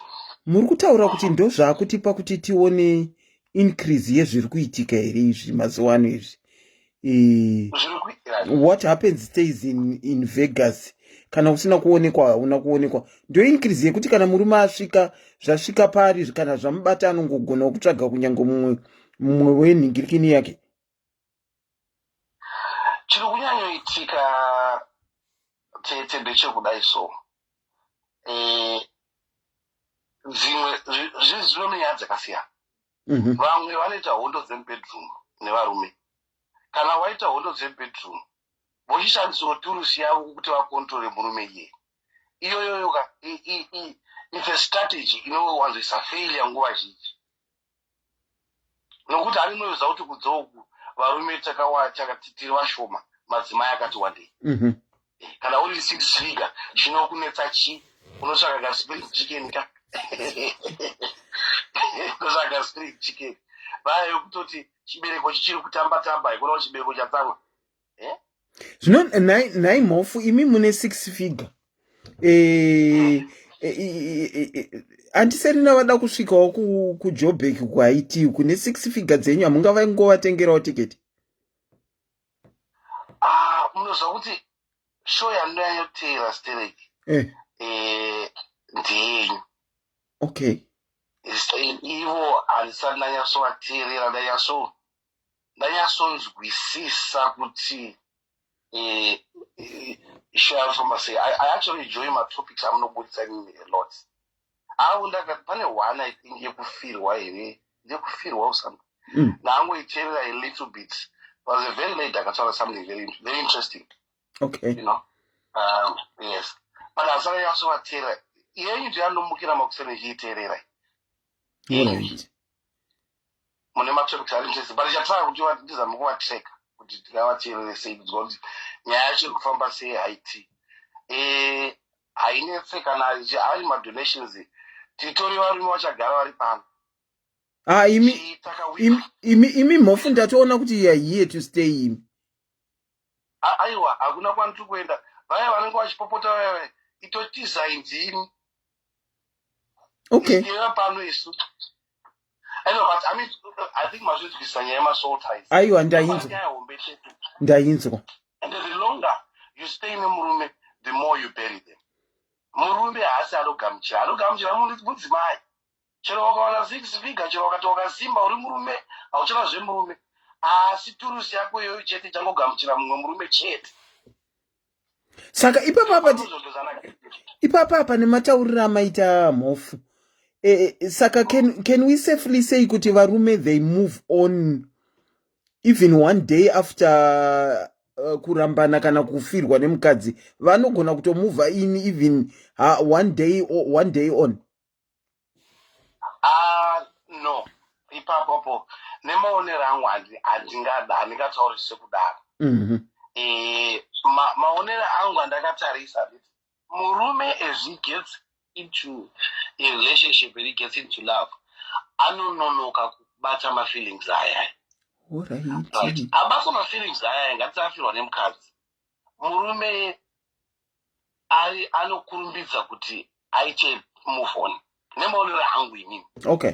Nenyaya yekuti haasiri anogamuchira. Kusvikwa kwedu ikoko. Ndarara nemukadzi pane zvaanogamuchirawo, handiti naitete. Right. Saka murume asiri anogamuchira. Mudzimai ndiye andasei? Anogamuchira. Ende zvikuenda mumiri mako izvozvo. Ndosaka zvichinzi ukaita giribheti apa. Zvakaipa. Handizvonzi itsvine vari kutorisivha iyoyo kai. Ndizvozvo. So ndori kugamuchira. Saka ndo zvinokuafekta muupenyu izvozvo kuti uite move on. Wane masouls akawanda. Enda pane murume omudza kuti wakadai nevakadzi wakanati nakadai nevakadzi 200. Iwe uri mukadzi wobva wati wakadai nevarume vanga zvozvi 200. Kana uri mudzimai musociety wakutodedzwa nerimwe zita kaipapa. Yes, wakutopiwa zita kakuti amai ava muathlete ka vanomhanya muathlete amai ava. Asi murume iseen as if kuti akapenga. Asi mudzimai anonzi chi? Athlete. Amai ava vanenge vanomhanya. Okay. Muri kuona? Okay. Vanenge vanomhanya. Even mamwe madzimai chaivo vanenge vachikufara vachitaura nyaya asikana hamiti. Kana ane vangofanzi uyu anomhanya uyu haite. Wadaumba giribheti uyu. Anyanyomhanya uyu. Abva kure uyu. It's a car, it's a brand new car inenge ine high mileage. Ndakamboitaura. New car with high mileage unoidii. Kana uri murume. Kana kuroora handikuroora nokuti ndoidii. High mileage yakura kai. Pane dzinenge dzakabhenda kuleft dzana giribheti. Kuya dzimwe dzekuright. Dzimwe dzikatarisa mudenga. Dzimwe dzikatarisa pasi. Dziringori panzvimbo imwe chete. Pane mashokisi anobva apera. Ndo masingles anopera kapa. Andinoti mashokisi apera. Wakuda ana ambuya kuti vagadzirise mashokisi apera kapa. Ndo pataitaura pai machapa. Okay. Saka murume I think anotikurumbidzisei kumove on. Kupinda mukadzi. Nokuti murume akangwa kunovaraidza. Murume anahanganwa. Mukadzi anahanganwa. Vanonga ndaamai kare. Makaberekwa muri ana amai. Okay. Makaberekwa muri vanhu vanovhumba mira sheshe dzenyu nemazai enyu. Ndizvozvo. We are protectors. Saka you can't say kana uri mukadzi ndiri murume. You can't be.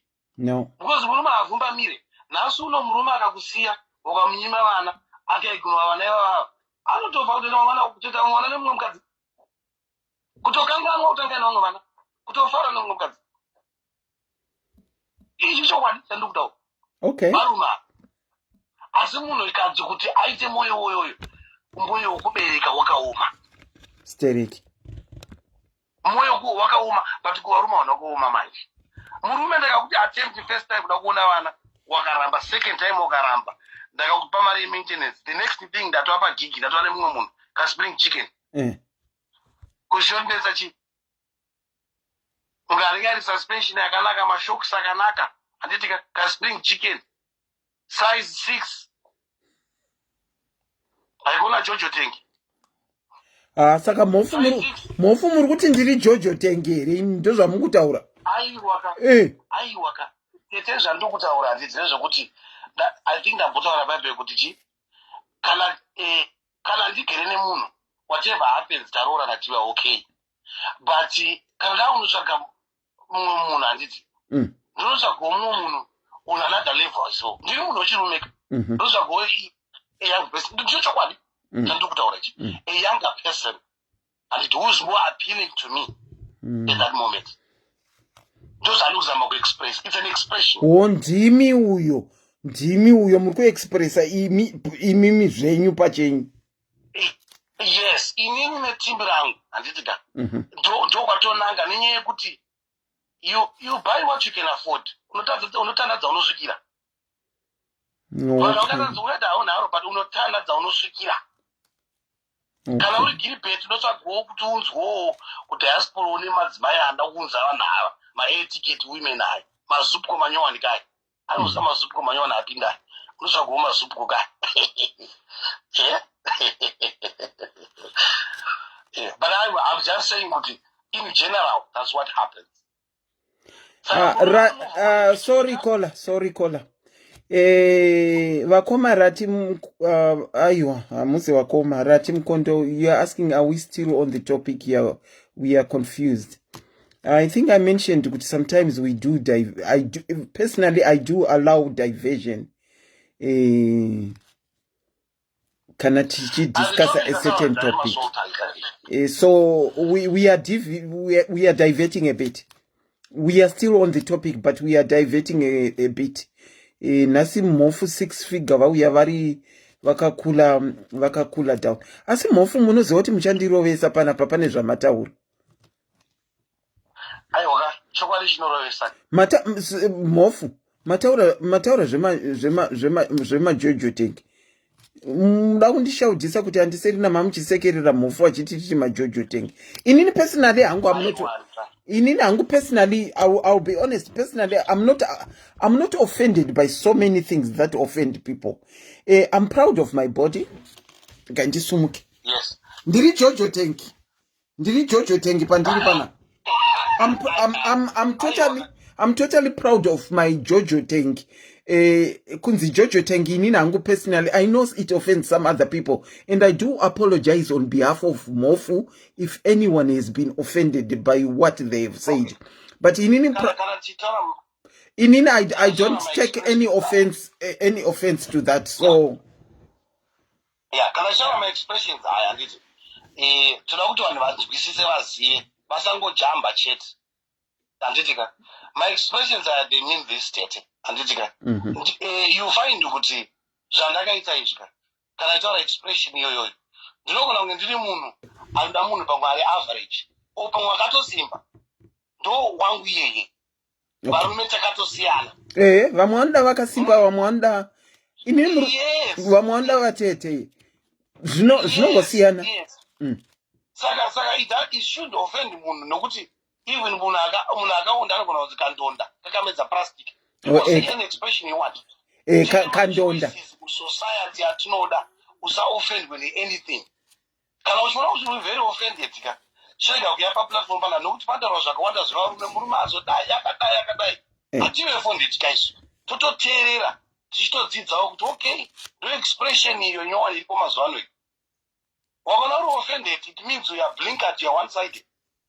Don't be one-sided. Vhura pfungwa utore mashoko ari important. Tataura nezvemasoul ties panapa. Ndo ari very critical iwayayo. Yeah, ndizvozvo. Asi Mofu chiapologize iwoka vamwe vachiofendeka mucomment section. Tinokuapologiza kumadzimai edu aya kutaura zviri tisi padare pakutandara natete. Vari kuapologiza Mofu kwai kutaura tichingotry kuexpressa.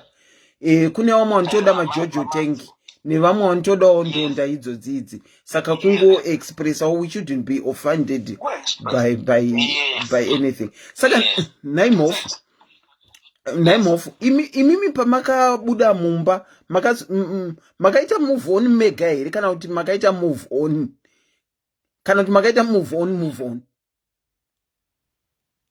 aiwa zvazvinoita tite ndezvekudai so ndezvekuti chinhu chese chinoitika muupenyu it becomes a snowball ende nguva zhinji varume tinononoka kuona chinhu asi patinochiona tinogona kuchiactiona with a very long term plan.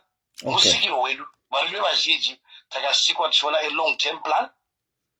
This one tinoona future yakanyanya sterek tena mabasa chisenza sterek handitika chitaura tichiona future. Madzimai ndataura bhaibheri kuti musikiro hwavo ndo vanhu vakasikwa kuvhumbamira sana amai kuchengetedza zvavainazvo nokusevha ndo musikiro womudzimai. Varume we are created kuti tisitongomhanya pese pese but murume mukadzi anovhumbamira ndiye anonzi mudzimai andivazvona wokuti she can survive even with the smallest amount of money mukadzi wokuti murume cannot. Saka mabvunza mubvunzo kuti did I ever move on? Yes I did. Zvakatonaka stereka zvisina kana problem but zvazvinoita mari zvokuti unenge wakupinda nzvimbo dzekuti it's my way or it's just a highway. Nokuti ndaakuziva tsoro kwainoenda manje. Saka you have to be protecting whatever you have. So you have to protect even vana vako uinawo, you have to protect people around you. Saka waugona kutamba manje. Waugona kutamba. Yes. Waugona kutamba hausisina zvokuti ungade kuti ungabva wada kutoti tekiteki nemunhu aiwa wakuti wakangoitawo zvawaitawo izvo udidza anoteera kumashure uyembo endo achida uchingodaro daro wakugona kumaneja game rako. Saka muri kutomaneja game izvozvo ikaka tiri maassociation ka. Saka maassociation totodedza unoziva kuti vanhu vaipopota zvavo makatozara madzimai akati kuti anotofarirawo magame akadaro. Une vakadzi titori navo vatotoinvita muassociation medu vanouya every week. Yes. Vanotouya and vana vani kutaura chokwadi ndicho chokwadi. Aiwa vane chokwadi havachidi nokuti kunze ugwa kwakatooma hakuna chiriko. Unobuda pamunhasi kunze hakuna chiriko kunopisa kunze uko tete zvokwadi. Ndosaka vanhu vachizomanya kuna nagiribheti vasina chinhu nokuti vanhu vane chinhu ka kuti aende kwauri. So for example tindokudza chokwadi. So for example mukadzi anoura 6 figure indoura 6 figure. Semunhurume handione 6 figure yemukadzi. Asi mukadzi anofanirwa kuona 6 figure yemurume. Yes. Ina handioneka. Ndambotaura bhaibheri tete kuti chima soul ties. Iwewe we are bearing your soul ties. Ndiri kupiriti mai zvakaitawo zvezve. Ndori kugamuchira china yese handiti. Handisirini. So even une 6 figure ndingokuita the same thing. Same thing. Saka ipapa batisisei same thing. Saka ndo musikiro wedu wakatosiyana. Whether tazvifarira tapopota takwira pamusoro pemba takwira madziro takasikwa zvakasiyana. Aiwa kusika takasikwa zvakasiyana asi kwakaita Beijing kaya katozotienzanisa. Like my soul said, we're angry against ourselves. You know, fighting ourselves. Because you are fighting against your mind and your soul. And your soul is take over and you never be in life. Okay. Okay.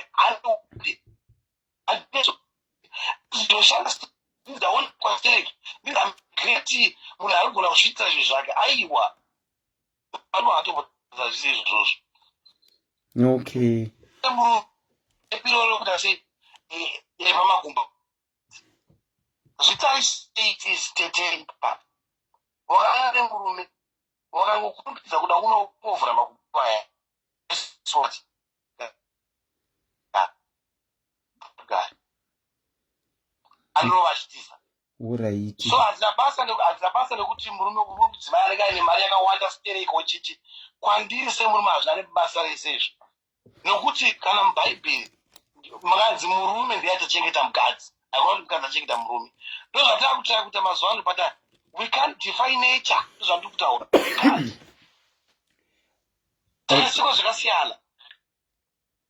Okay, Mofu, kuchikuregerai muende nekuti nguva dzinenge dzakunguvaira kuti tipinde pakunovhara, asi ndinongokutendai nekuuya muchisheya zvamasheya. Aiwa, tazvinzwa. Kune vari kuAustralia kana vachida kujoina kuassociation vanokwanisa kujoina sei? Aiwa, ndichatumira link pamuraba move h46 ritori vavakomana vatonzi vakomana boys echikitori, so iboys zotongofara haro ndere chikitori. Okay, ndezvekufara hazvo. Okay, vakatoteerera vese papa vatofanira kuti no mofu pindai, mofu ovha watongopinda zvavo. Aiwa, tinogamuchira vese vanenge vaida kupinda muchigrupu vanouya igrupu rekufara. Vaya vekuti masione varume, masiya varume, kunze kwaoma. Aiwa, tiripo kukubatsirai. Munouya ipoku association, tinobatsira chaizvo. Aiwa, tinotenda Mofu, uye tinotenda, ndofunga kwamuri ikokuku nguva dzanguvaira stereki, asi maita chido chekuti muite phone in mucontribute. Ndinokutendai. Mundifarisirawo vese vari muassociation vanokutumai kuti muvamiririra.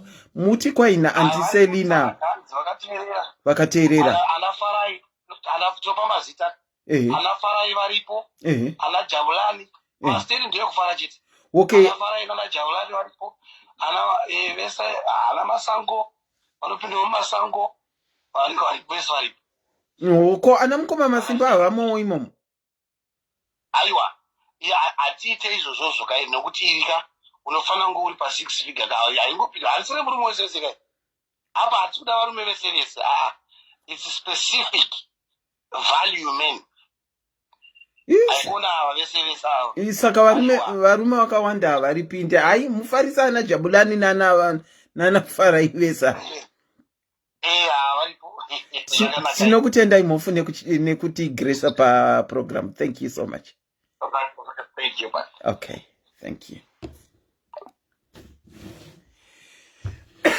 Okay, I think I'm no longer going to take any more calls. I think we'll wind off. Tomorrow is a Saturday, Friday. And vanhu vari kuenda kumabasa.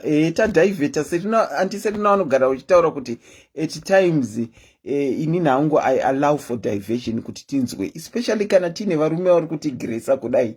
Hativawane pachirongwa vanhu vevarume avo. Ndombotaura one thing. I want to ask women one thing. Vanhu vevakadzi, we are always talking about zvinoitwa nana Gilibert, kushata kwavo ana Gilibert vakazodai, ana Gilibert vakabva vazoti, ana Gilibert vachibva vazoti. We are always, when I say we, I'll use the term, we are always talking kushata kwa ana Gilibert.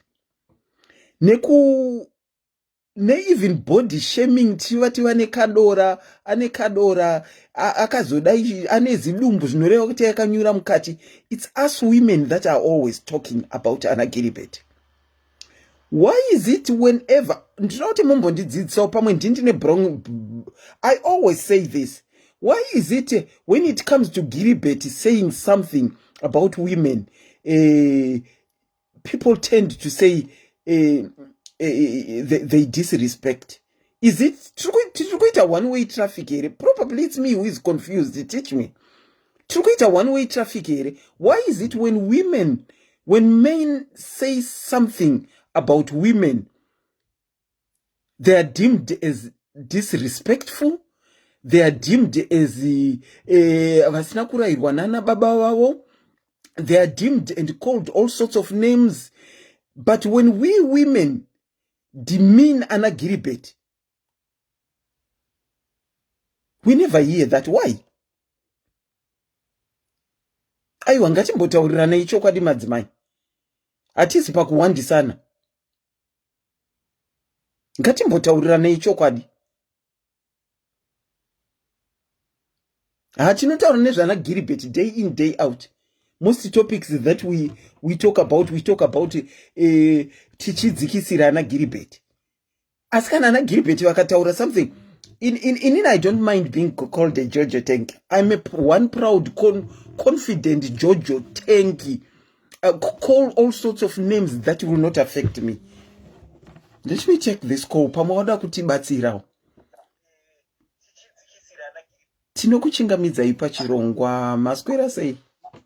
Ndanga kuita wind up ndisingasatore macalls but ndiri kufungira kuti pamwe zvamandataura izvi ndo zvamuda kupindurawo. Zvamataura ndizvo zvandikuda kutaura kuti ndanchida kungoti you know what isusu as women we are emotional beings. Okay. So whatever somebody says to us we take it to heart. We are not justifying but we are just showing our disregard kuti ndinganditi zvakati because we are emotionally charged to what that person has said to us, number one. Okay. Number two, Gilbert kana akudaro munhu waongoine rudo naye. Munhu aikuda. And they usually say kuti there's a fine line between love and hate. Saka iwo une rudo rakazara mumwoyo na Gilbert but okupa mashoko akadaro. Saka zvinhu zvinotongokuremera muhana nakudaro. That's why it's just not acceptable. And number three, because we as women have given birth to these men, generally they're just supposed to show respect to a woman.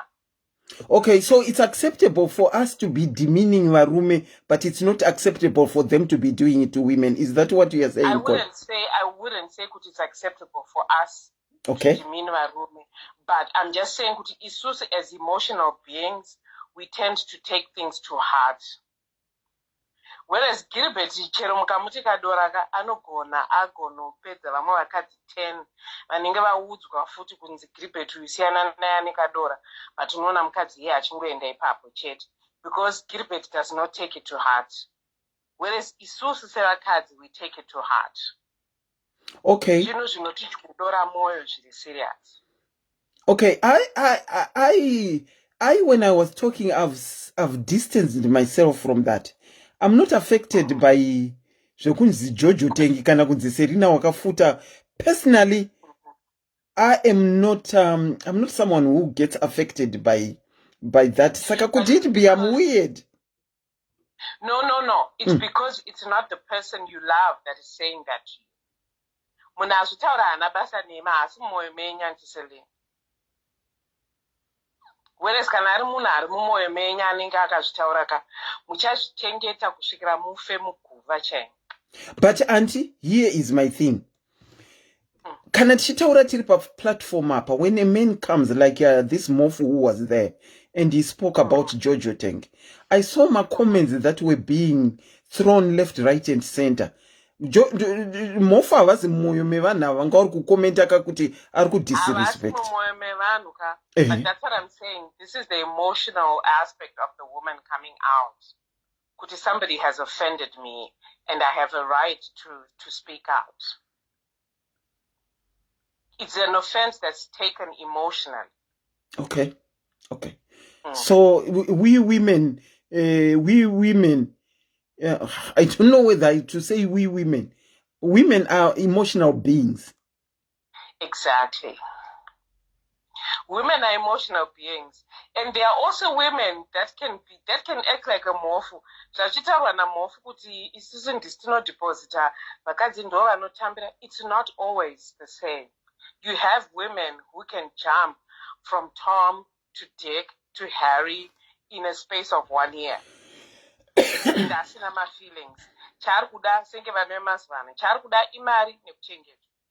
Hana ma feelings.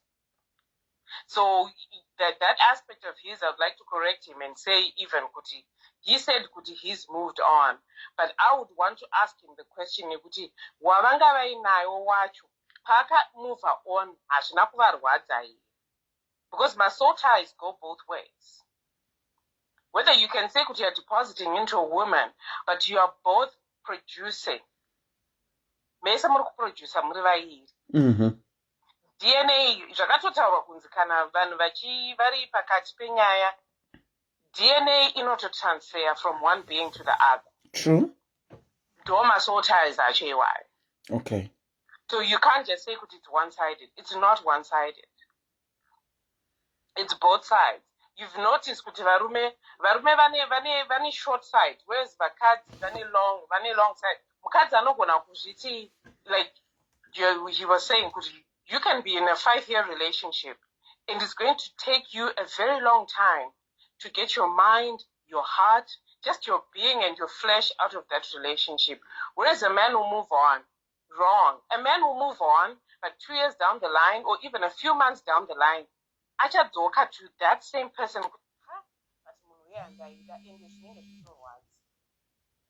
Okay, to some extent. Imimi mukola mati vakadzi vane long sight, varume vane short sight. Yes. Mofu vati varume vane long term plan, vakadzi vane short term plan. No, that's incorrect. Okay. It's incorrect because in as much as I know kuti nyaya zodivheta hedu because tachitaura nemunhu angazoita move on and then obva asara nemacircumstances ekuti azoita matriplets 6 kids at 34 and you're looking like, oh my gosh, what is this person? Yeah, right now anogona kunge ari stranded as to what to do, but trust me, speak to that same person in a year from today. She will be someone else. She will be somebody else. Okay. She will be someone else. Whether you will seriously come back and go back to those feelings and miss that person and everything.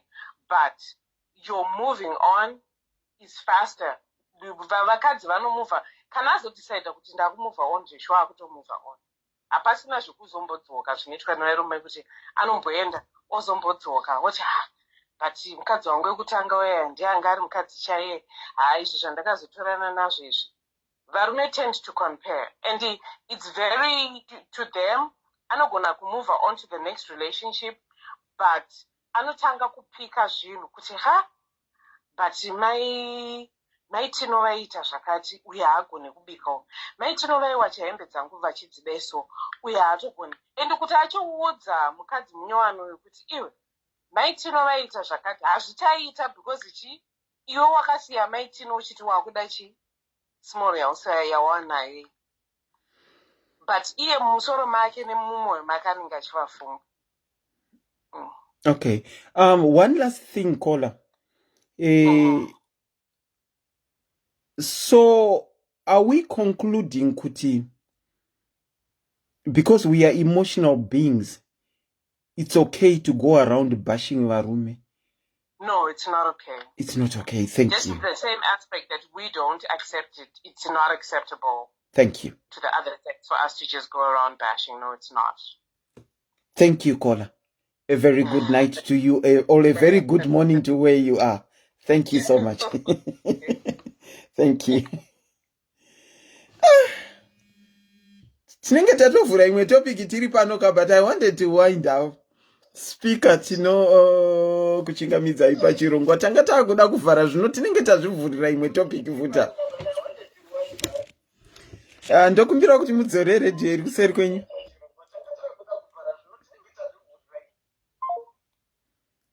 Kola va drop and ndiri kunzwa feedback of my own voice. Okay. Tinenge tavhura chimwe chirongwa apa.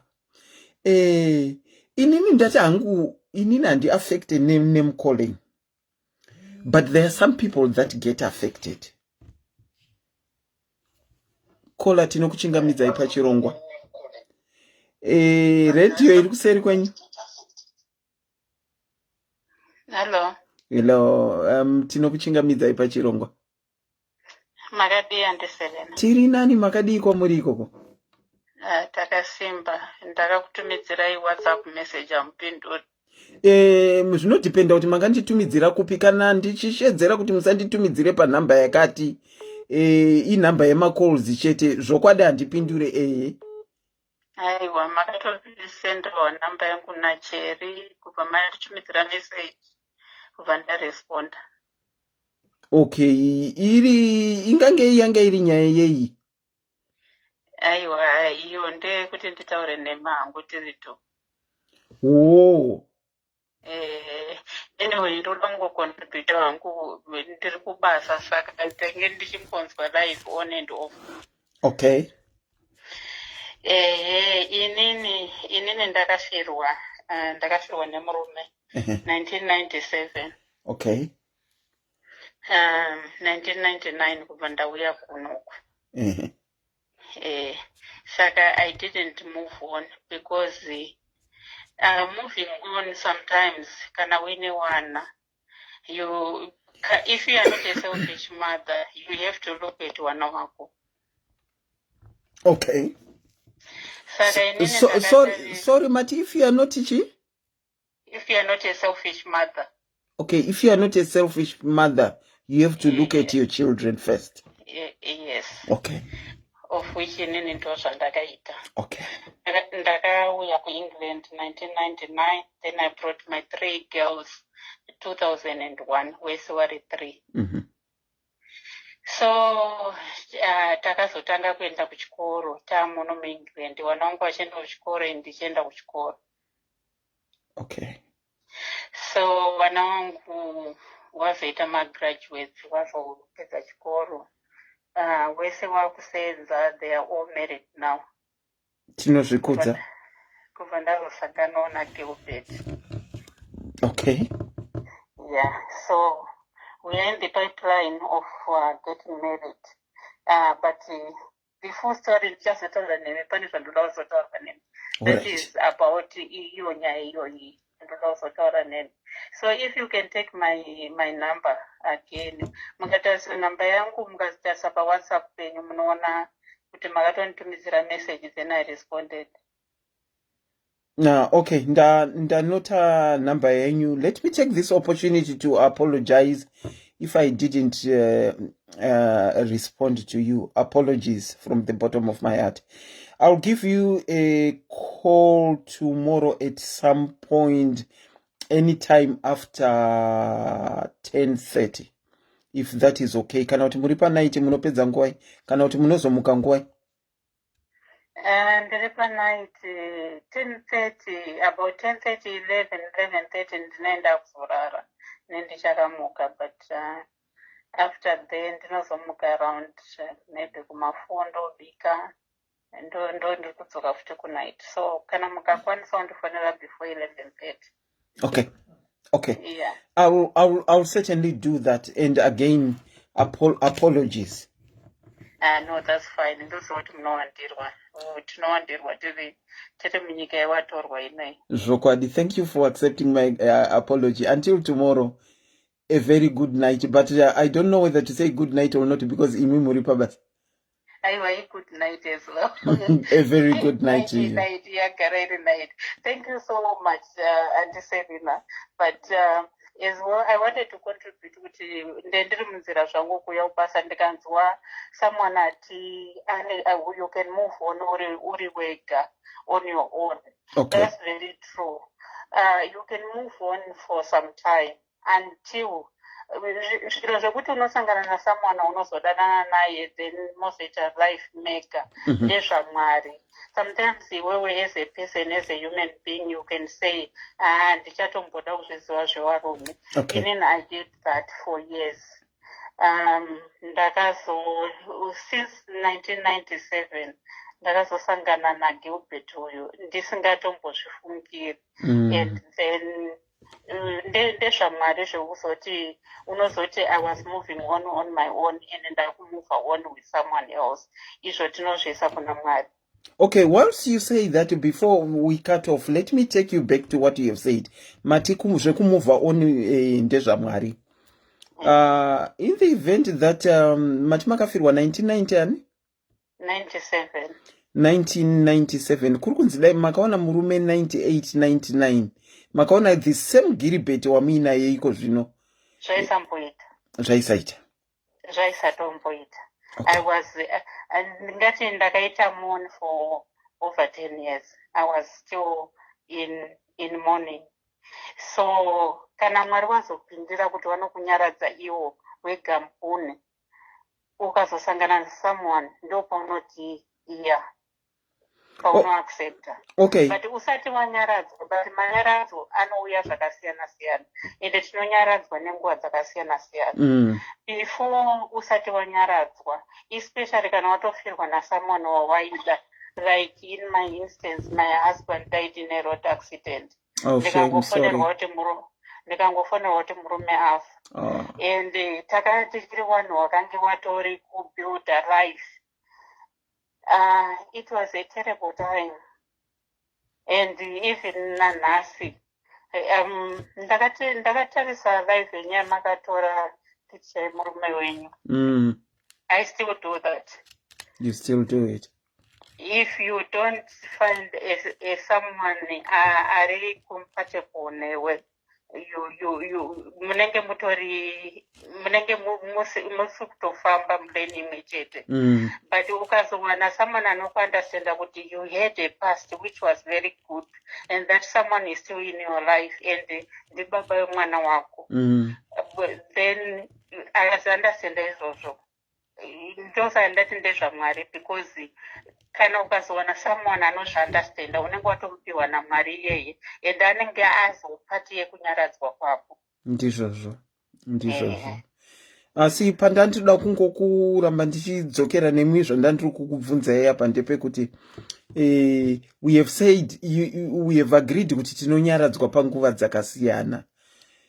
Saka vamwe vanomove on even vaine vana within a short space of time. Can we still do you still maintain kuti they will be selfish vakakurumidza kumove on vabva especially mukufirwa? In my scenarios andinoziva inini, most people vanoita ndingati pane kaneglect kaunoita dai waizenge aine murume wake akaenda yeye kana kuti akamuramba iyeye. Machengetero sometimes aunoita wana wasati wakura nezvaungu akaita neprevious husband zvinotisiyanei, ende zvodhipenda nemurume unenge wawana kuti anoaccepta wana wako sei. Kana akaaccepta ukachengeta wana wako semachengetero awakanga uchiwaita before, then you are not a selfish mother. But kuna namai, especially inini I said to myself, pandicharara nenzara wanangu wacharara nenzara. Ndakaunza wanangu I was still on a student visa. Ndikaunza kuno kuEngland. Ndakati suffering ndinoita ndine wana wangu. So dai ndakawana umwe munhu zvaizoita kuti ndishare time yangu imwe yandaifanira kuisa kune mwana to this person. Ndosaka ndakamirira kuti ndichengete wana wangu kusvika wamagraduates wakuzvisenzera. Then I said I will move on. Why I said kuti wamwana mai wari selfish, wamwana mai zveshe wari selfish, wamwe wanotokanganwa kuti wane wana waita move on nana Gilbert wawo. Handisi kuti ndewese but wamwe wana mai. All right, okay. Okay. I think that has been clarified now that you have said vamwe, not vese. Anyway, a very good night to you, and I'll speak to you tomorrow. Okay, thank you so much. Thank you. Good night, bye. Good night, bye. Okay, I think taakuchivhara ndifukoti pane mumwe munhu achafona futi. Tazenge tangopedzisa tichitaura kuti why is it kuti ana Gilbert vakanga vataura zvavainazvo we are so quick to say vari kuti bhasha vari kudii, and yet isusu we seem to have the passport to bash them and say all sorts of things about Anna Gilbert. Ye anekadaura, ye musoro bangu, ye this and that and that and that. It's something that I've always wondered. But I think we have come to an agreement. Yekuti, one lady said, "Wakazi, we are emotional beings." Ndozvinotipa kuti tidaro. Kola madekwana yakanaka ata kunovhara kudai tinokuchingamidzai pachirongwa. Ndine mubvunzo one chete. Bvunzai yenyu manyoni. Imini isusu vakadzi tinongoti vana Gilbert vanetidora chana Gilbert vanetidora tinombocherechedza here kuti migodhi yedu yakamira sei? Manyoni, I think ndo zvatiri kutotry kubvunzawo kuti why is it kuti isusu vakadzi tinenge tine passport yekuda kushoropodza na Gilbert, but isusu tikashoropodzwa we are quick to say vari kuchidisrespect. Aiwa, tanga watarisa kuti mgodhi wacho uri kupinda naGilbert wakamira sei usati washoropodza Gilbert.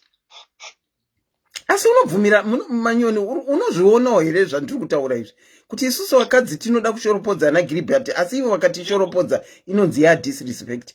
Yave disrespect how? No, listen, let me give you a scenario. Gilbert abva kubasa, ashungurudzwa kubasa, wakamira achandiona nhasi.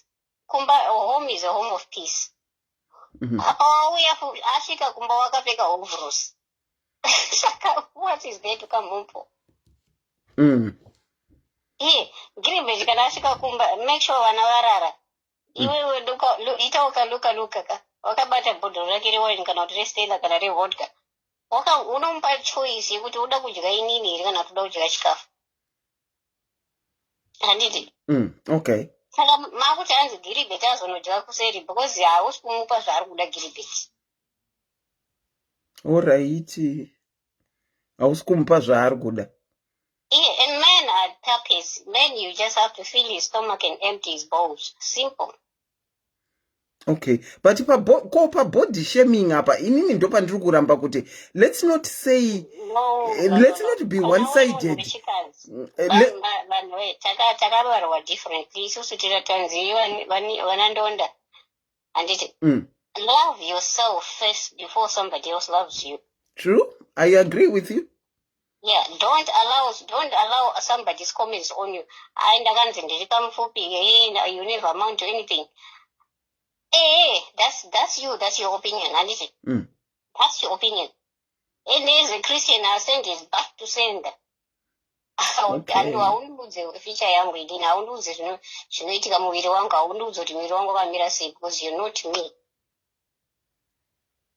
Handiti. Okay. Handingafanane nemi because inini ndinonzi Manyoni, inini munonzi vakoma something handiti tatosiyana. Ndizvozvo. Handiti hatina kufanana hatiti wese. Pane vanoda inini wacho ndakapfupika ndine mwana wani ndakadiwa nemurume akandida. Takatoita mwana wedu and everything is fine. Ndiriwo kapfupi ndiri kandonda, pane vanodawo kandonda ikako iwewe ndiwani kundiudza kuti ndiri mupfupi ndikaonda. Yeah, true. So as a woman, you have to love yourself within you. Learn to love you first. Learn to hustle. And nyango murume wako ane 6 figures ichi. Learn to hustle. Zivo zvekuita maoko. And zvokwadi Manyoni. Zvokwadi. Zvakuyu zvekuti hanzi honeymoon period should not end because honeymoon has to be through the whole of your marriage. True. Yeah, they do something. Kana uri munhu wechirume, isa maflowers, just go buy flowers. Ndanchikufunga mukadzi wangu. Kana kunonga flower from somebody else. Uyu baba womwana wangu angari muchama. Ainonga maflowers mugarden make kuti ana achikufunga asati apinda mumba. Alright. You didn't have to go buy them in the market or anything like that.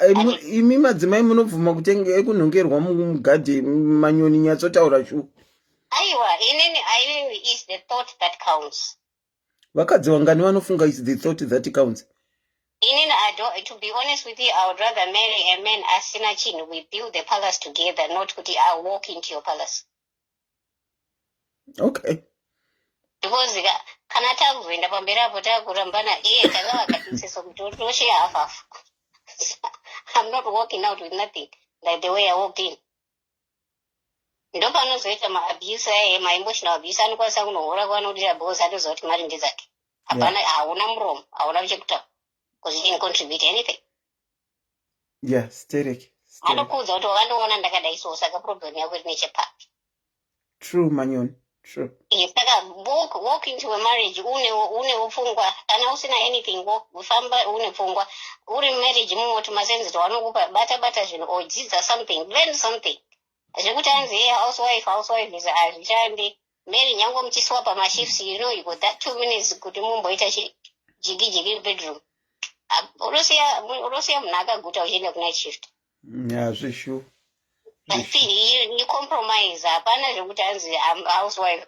You be a woman, be a wife yokuti chi kana murume akadzingwa basa you can run the show. Uri wega. Anditi. Kana iwo ukaitwa nombo 9 months dziya iye anenge achita run the show iwo chidi uchibara anditi.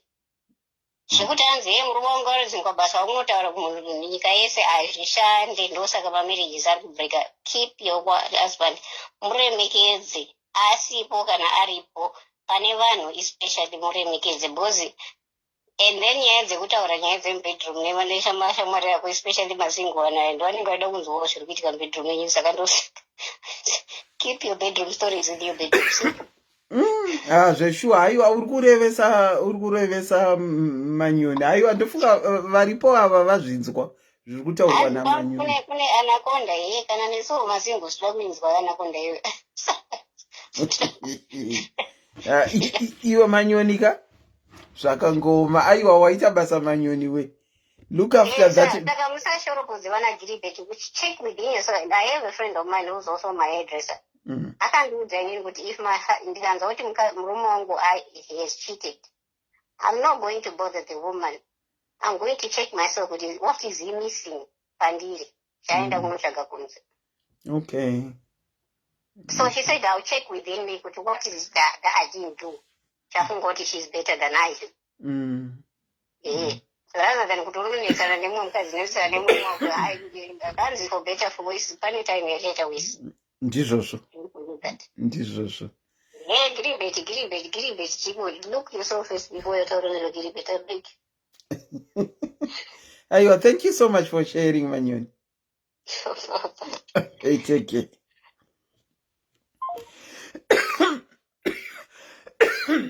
I think rega ndichidzima phone otherwise inoramba ichirira. Wedwe taonesana nhasi chirongwa changa chiri pamusoro pema relationships. Ndinoziva kuti tazombo tenderera nekuseri kwehozi tichitaura zvimwe. Tichinzwa baba vekutanga vataura tikazonzwawo 6 figure Australia yataura futi yakamirira ana Jabulani nana Farai. But I think we came to a conclusion yekuti there is really no time that you can say one should move on. Zviri kudependa newe iwewe munhu nyamunhu. Tsamba yandaverenga iya ndichadzokera kwavari ndonotaura navo ndovaonesawo tichionesana.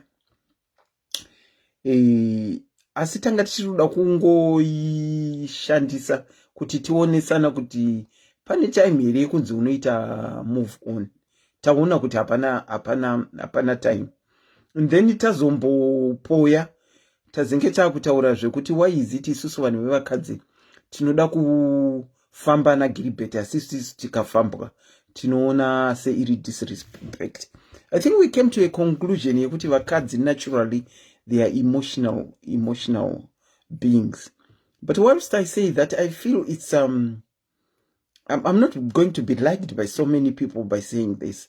I feel so much that it's so unfair that we call out being disrespected when we ourselves actually disrespect as well. Disrespect is disrespect no matter. Hapana excuse. When it comes to disrespecting, hapana excuse ye being an emotional being. Because disrespect is disrespect. So if we want the respect from men, I think it's high time we started respecting them as well. When we put our cross zvatiri kugunun'una nazvo nevarume, let's put it across in such a way isiri disrespectful. Tikadaro, I think we are beginning to talk. If we learn to respect one another, when we talk about Anna Gilbert, kutadza hapana sini inonzi ine 1% imwe enzi ine 100%. Tikamiswa pamberi peuso hwaMwari, chivi no matter kuti is small or big, chivi. So I'm encouraging women that even when we discuss about Anna Giribet, let's not say it in a disrespectful way. Because if we say it in a disrespectful way and they come back and they disrespect us the way that we are disrespecting them, let's not cry foul. Ndo zvandinongo encourage wangu vanhu vevakadzi. Inini ndiri Jojo Tank. Quite big. I put on between and nyare kuzvitaura. I put on a size between a size 22 or 24 depending on the cut of the dress. That is me. I love being big. I'm proud of being big. Even in personally, that's me. I'm talking about myself. It will not affect me an inch. Not even an inch. But whilst I say that, takasikwa zvakasiyana, there are some people that don't like that. So know whom we are talking to. And the platform that you are talking to. Kana vanhu vasingazvide avazvide, don't. If men are saying don't disrespect us by zvamunotaura zvetudora twedu, then don't. Because if you do, and they come back and fire, haikona kuzoti madisrespecto. Because we in turn, we are disrespecting. Having said that, this is SIS MELLY's Diaries platform. I was your host and presenter tonight. The name is Auntie Selena. Join SIS MELLY tomorrow, 7 p.m. South African time, as she brings yet another program. Yekuti tionesane, tidzidzisane. Until tomorrow evening, it's a very good night from me. Thank you.